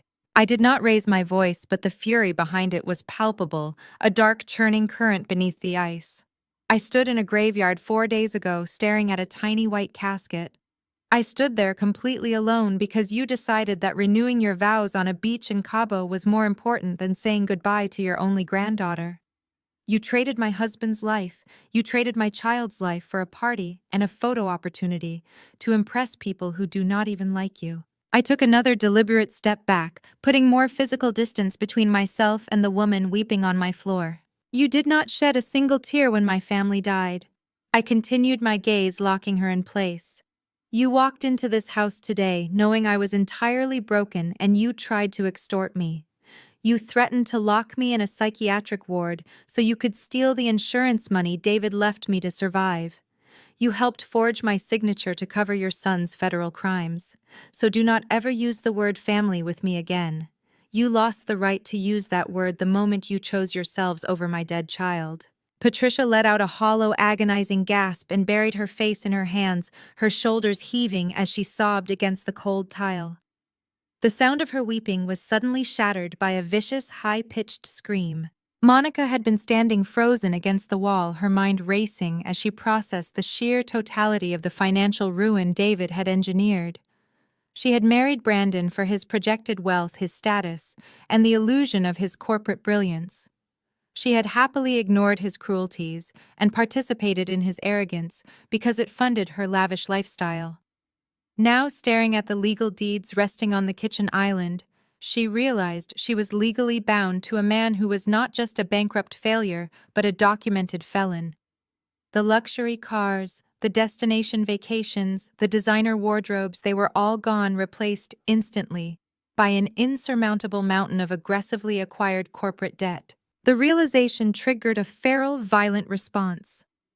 The shallow, curated perfection of her socialite persona completely dissolved.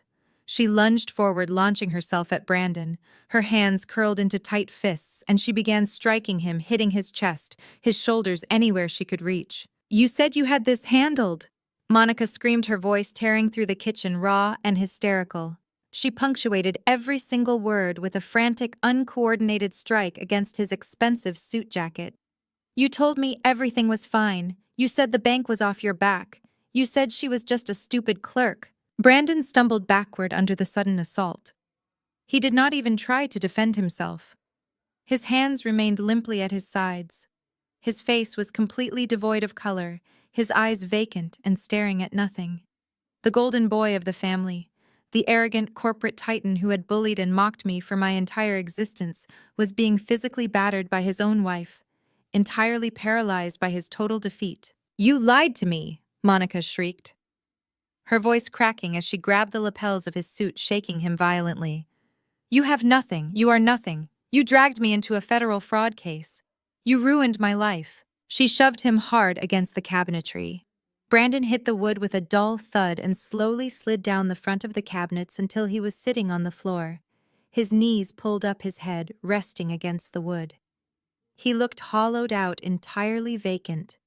Monica stood over him, her chest heaving, her perfectly styled hair falling wildly around her face.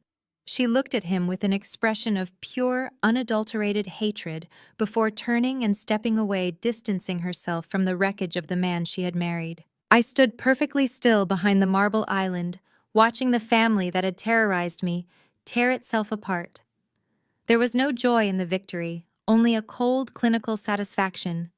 David had designed a flawless trap, and they had walked right into it, blinded by their own limitless arrogance and greed.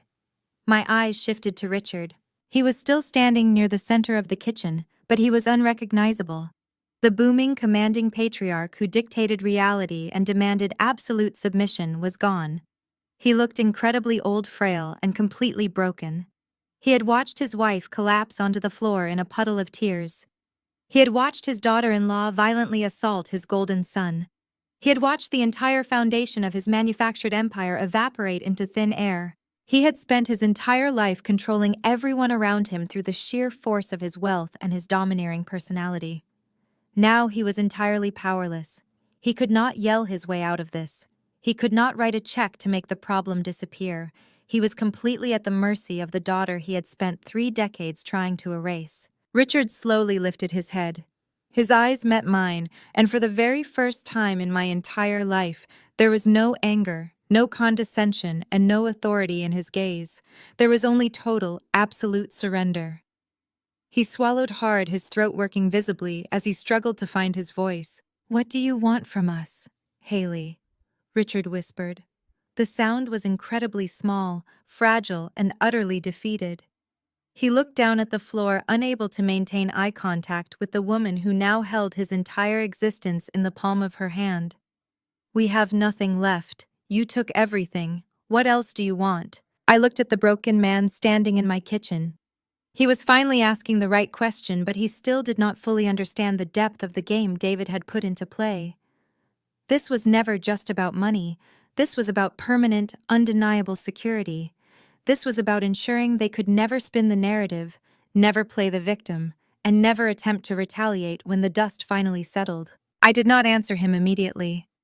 I turned my attention back to the heavy black leather portfolio resting on the island.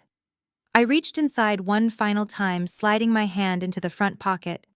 I pulled out a single crisp sheet of white paper and an expensive silver fountain pen that David always kept clipped to his notebook. I placed the single sheet of paper perfectly in the center of the marble island. I laid the heavy silver pen right next to it, aligning them with meticulous care. The sound of the pen tapping against the stone was the only noise in the room, cutting through the sound of Patricia's quiet, muffled sobbing. I looked up at Richard, my expression completely devoid of mercy, devoid of sympathy, devoid of anything resembling familial connection. I want a confession. The crisp white paper seemed to radiate a blinding light against the dark polished veins of the marble island. Next to it, the heavy silver fountain pen sat perfectly still, a terrifying instrument of their impending ruin. No one moved. The air in the kitchen had grown so dense and heavy that breathing required a conscious, agonizing effort. Richard stared down at the blank space at the bottom of the page, his mind short-circuiting as he tried to process the absolute destruction of his reality. I reached out and tapped my index finger against the top of the page, breaking the spell that had frozen them all in place. "This is a legally binding confession," I stated, my voice echoing with the cold, measured precision of a judge delivering a final verdict. "It details every single aspect of your coordinated criminal enterprise. It outlines the exact dates and times of the identity theft. It explicitly admits to the forged signatures on the commercial loan applications. It provides a comprehensive, undeniable admission of systemic financial fraud, wire fraud, and banking conspiracy. David drafted it meticulously. It leaves absolutely zero room for misinterpretation or legal loopholes. It is a total unconditional admission of guilt." Brandon let out a strangled, wet gasp from his place on the floor. He tried to push himself up his expensive Italian leather shoes, slipping against the tile, but his legs completely refused to support his weight. He managed to drag himself up so his forearms rested heavily on the edge of the counter, his face hovering just inches from the document. He looked completely feral, his eyes wide and bloodshot, his face shining with a sickening layer of cold sweat. "Furthermore, Brandon," I continued, shifting my gaze downward to meet his terrified eyes, "the second page of this document is a complete and unconditional transfer of assets. I know you held on to exactly 10% of the equity in your logistics company to maintain your hollow title as Chief Executive Officer. You are going to sign that remaining 10% over to the holding company right now. You are going to hand over absolute total control of the entity to me." Brandon stared at the papers, his jaw hanging slack, completely unable to comprehend the sheer scale of his defeat. He shook his head back and forth, a jerky, involuntary movement. "I cannot do that," Brandon whispered, his voice cracking and breaking under the weight of his panic. "Haley, please. If I sign that, I have nothing. The company is my entire life. It is the only thing I have left. You cannot take my company." I did not blink. I did not offer a single shred of sympathy. "You do not have a company, Brandon," I corrected him, my tone utterly devoid of mercy. "You have a massive, toxic crater of debt that you illegally funded by stealing from your own sister. You are a fraud, and regarding your options, you currently only have two." I picked up the silver fountain pen and held it out toward him. The polished metal caught the ambient light of the kitchen, gleaming brightly in the tense atmosphere. "If you sign this confession and transfer the remaining equity, I will not send the digital copy of David's audit file to the Federal Bureau of Investigation," I explained, laying out the terms of their surrender with a brutal, unyielding clarity. "I will keep the flash drive containing the notary security footage, the forged applications, and the offshore routing numbers locked in a secure vault. You will not be arrested. You will not face federal prosecution. You will not spend the next 10 years of your life rotting in a federal penitentiary." I paused, letting the promise of freedom wash over them. I watched Richard's shoulders drop a fraction of an inch, a pathetic spark of hope reigniting in his eyes. He still thought he could negotiate. He still thought he could salvage his lifestyle. I immediately extinguished that hope. However, I continued, my voice dropping to a harsh, unforgiving register. "I am calling in the debts, all of them. I am formally foreclosing on the house tomorrow morning, Mom and Dad. I am initiating the legal seizure of the property, and the holding company will assume total ownership by the end of the week. And Brandon, I am liquidating your logistics company tomorrow afternoon. I am selling off the trucks, I am breaking the warehouse leases, and I am dissolving the corporate entity into absolute dust." You will all be completely bankrupt.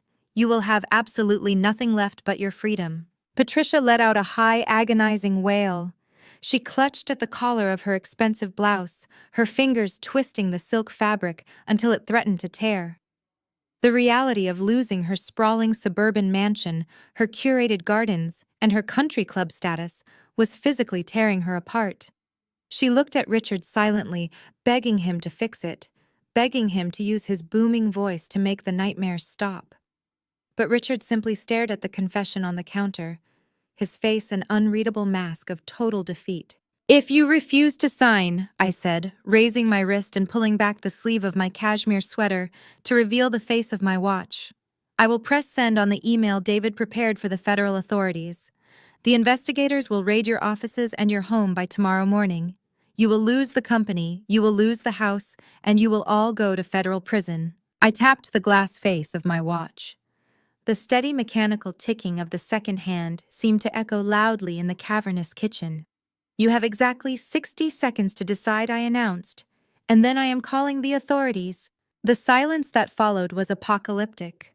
It was the sound of an entire dynasty collapsing in real time. 50 seconds remained. Brandon was hyperventilating, his chest heaving as he stared at the silver pen in my extended hand.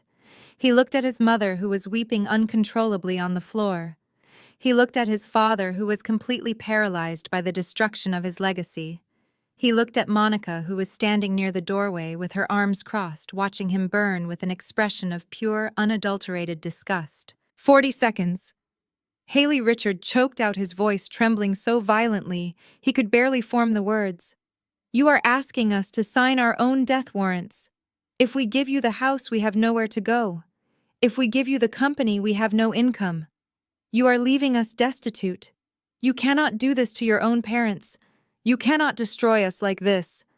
I did not answer him. I simply kept my eyes locked on the ticking second hand of my watch. 30 seconds. The psychological pressure in the room reached a breaking point. The reality of federal prison, the thought of handcuffs and concrete cells, finally shattered the last remaining ounce of Brandon's pride. He let out a loud, pathetic sob. He scrambled up from the floor, his hands shaking so violently he could barely control his own movements. He lunged forward and snatched the silver pen from my hand. "I will sign it." Brandon wept, tears streaming down his face and dripping onto the collar of his ruined suit. "I will sign it, just do not send the file.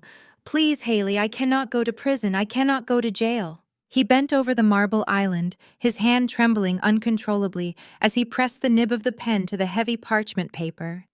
He signed his name on the confession line, his signature a jagged, chaotic mess compared to the confident, arrogant scrawl he usually used.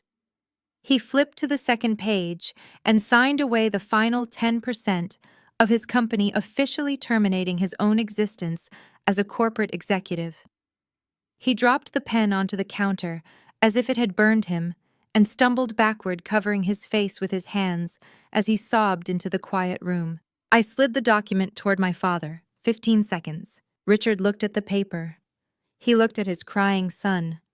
He looked at his weeping wife. The patriarch who had ruled our family with an iron fist, who had demanded absolute perfection and ruthlessly punished any sign of weakness, was entirely broken. He picked up the silver pen. His hand was remarkably steady, but his eyes were completely hollow, devoid of any light or life. He signed his name with slow, deliberate strokes, officially signing away his home, his wealth, and his pristine social reputation. He placed the pen gently on the marble and stepped back, looking like a ghost haunting his own life. I slid the paper and the pen toward the edge of the island right above where Patricia was huddled on the floor. She looked up at the document through her tangled hair and ruined makeup. She let out one final, agonizing cry of pure despair before reaching up with trembling fingers. She grabbed the pen and signed her name, officially ending her reign as the untouchable matriarch of her social circle. The transaction was complete. The execution was entirely successful. I reached out and pulled the confession back toward the center of the island. I picked up the paper, checking the 3 signatures carefully to ensure they were legible and legally binding. I felt a strange, profound emptiness in my chest. The rage that had fueled me for days had entirely evaporated, replaced by a cold, absolute closure. David's final act of protection was complete. They could never hurt me again. They could never steal from me, they could never manipulate me, and they could never use the word family to excuse their abuse. I opened the heavy cover of the black leather portfolio. I placed the signed confession and the transfer of equity directly on top of the forged loan documents and the notary security footage. I closed the cover, pulling the thick elastic band over the corners, securing the entire history of their crimes and their ultimate surrender in one neat, impenetrable package. I picked up the portfolio and held it against my chest, feeling the heavy, undeniable weight of my newly acquired freedom. I looked at the pathetic group of people standing in my kitchen. Brandon was still weeping quietly against the cabinetry. Patricia was rocking back and forth on the tile floor. Richard was staring blankly at the marble island. Monica was already turning toward the hallway, silently calculating her own exit strategy and her impending divorce. They were completely ruined, stripped of their power, their money, and their arrogance. I felt absolutely nothing for them. Leave your house keys on the counter. The silence that followed my final decree was not merely a lack of sound, it was the heavy, suffocating atmosphere of a tomb. The air in the kitchen, once filled with the toxic bravado of my family's entitlement, had transformed into a sterile, chilling void. I watched them, these four people who had dictated every contour of my life for 30 years now, reduced to trembling shadows of their former selves. They did not argue. They did not plead. The gravity of the confession they had just signed, combined with the crushing reality of their impending insolvency, had extinguished the last vestiges of their spirit. I stepped away from the marble island, the black leather portfolio tucked firmly under my arm like a shield. I walked toward the mudroom, my footsteps deliberate and sharp against the hardwood. I did not look back. I did not need to see the way Brandon clutched his head, or how Patricia continued to stare at the floor, catatonic with the horror of her own future. "The moving trucks will be at your property at 6 in the morning," I said, my voice cutting through the silence like a jagged blade, though I did not turn around. "Everything from the furniture to the fixtures in the master suite is already logged in the asset seizure documentation. I suggest you pack only your personal clothing and toiletries tonight. Do not attempt to take anything else. Never contact me again. If you ever come near my home, if you ever step foot inside the offices of my firm, or if you even attempt to call my private line, this entire confession folder goes straight to the district attorney without a single word of warning. You are finished." I held the heavy wooden handle of the front door, feeling the cool night air creeping in from the porch, a stark, refreshing contrast to the stagnant air of the kitchen. I stood there for a heartbeat, savoring the profound stillness. The war was over. The siege had been lifted. The people who had tried to erase me, who had attempted to steal my future to pay for their own failures, were finally completely neutralized. I did not watch them leave. I heard the muffled shuffling sound of their departure, the pathetic clicking of heels, and the low, defeated murmur of a family that had been hollowed out from the inside. The heavy front door swung shut with a solid, resonant thud, sealing them out of my world forever. I locked it. I engaged the deadbolt. Then I walked to the counter, picked up the set of house keys they had left behind, and dropped them into the trash can. I did not want the keys. I did not want their memories. I wanted the void they had left behind to remain exactly as it was. 6 months had passed since the eviction. 6 months of meticulous reconstruction. The world outside my front door was rapidly turning into the vision David had whispered about in those final fevered nights. I stood now on the second floor of a beautifully lit modern office building, the glass walls of the atrium looking out over the glittering skyline of the city. The space was sleek, minimalist, and vibrating with the energy of a company that actually produced something real, something impenetrable. I held the heavy ceremonial scissors in my hand, the cool metal pressing against my palm. A crowd of investors, partners, and high-level tech consultants gathered in the lobby below, their faces turned toward me in anticipation. I was cutting the ribbon on the new expansion wing of my cybersecurity firm, a firm that had grown exponentially in the wake of the liquidation of Brandon's fraudulent enterprise. The irony was not lost on me. Every dollar of the liquidated assets, every cent recovered from the collapsed logistics firm, had been funneled directly into this expansion. I had taken the blood money of their fraud and transmuted it into a guardian. The new wing was not just an office space. It was the physical headquarters of the David and Lily Memorial Foundation. I had spent the last 3 months working with top-tier legal and digital experts to establish a nonprofit dedicated to a very specific, very personal mission. The foundation provided free financial protection and advanced digital security services to victims of familial identity theft and financial abuse. I had been there trapped in that terrifying invisible prison where your own blood turns your name against you, and I knew exactly how helpless it felt. Now I was providing the lock-picking tools to get others out. As the cheers erupted, signaling the official opening of the wing, I moved through the crowd with a calm, practiced ease. I was no longer the girl who shrank away from their criticism. I was no longer the daughter who measured her worth by their shifting standards. I was the architect of my own restoration. I walked away from the ribbon-cutting ceremony and down the quiet, carpeted hallway of the foundation wing. The bustle of the celebration faded into the distance. I stopped in front of a small, discreet alcove where the wall was adorned with a single elegant bronze plaque. The metal caught the soft, recessed lighting, the inscription clear and bold against the brushed surface. The David and Lily Memorial Foundation. I reached out my fingers, tracing the cold, raised letters. I felt the familiar bittersweet ache of their absence, but for the first time it was accompanied by a profound, radiant peace.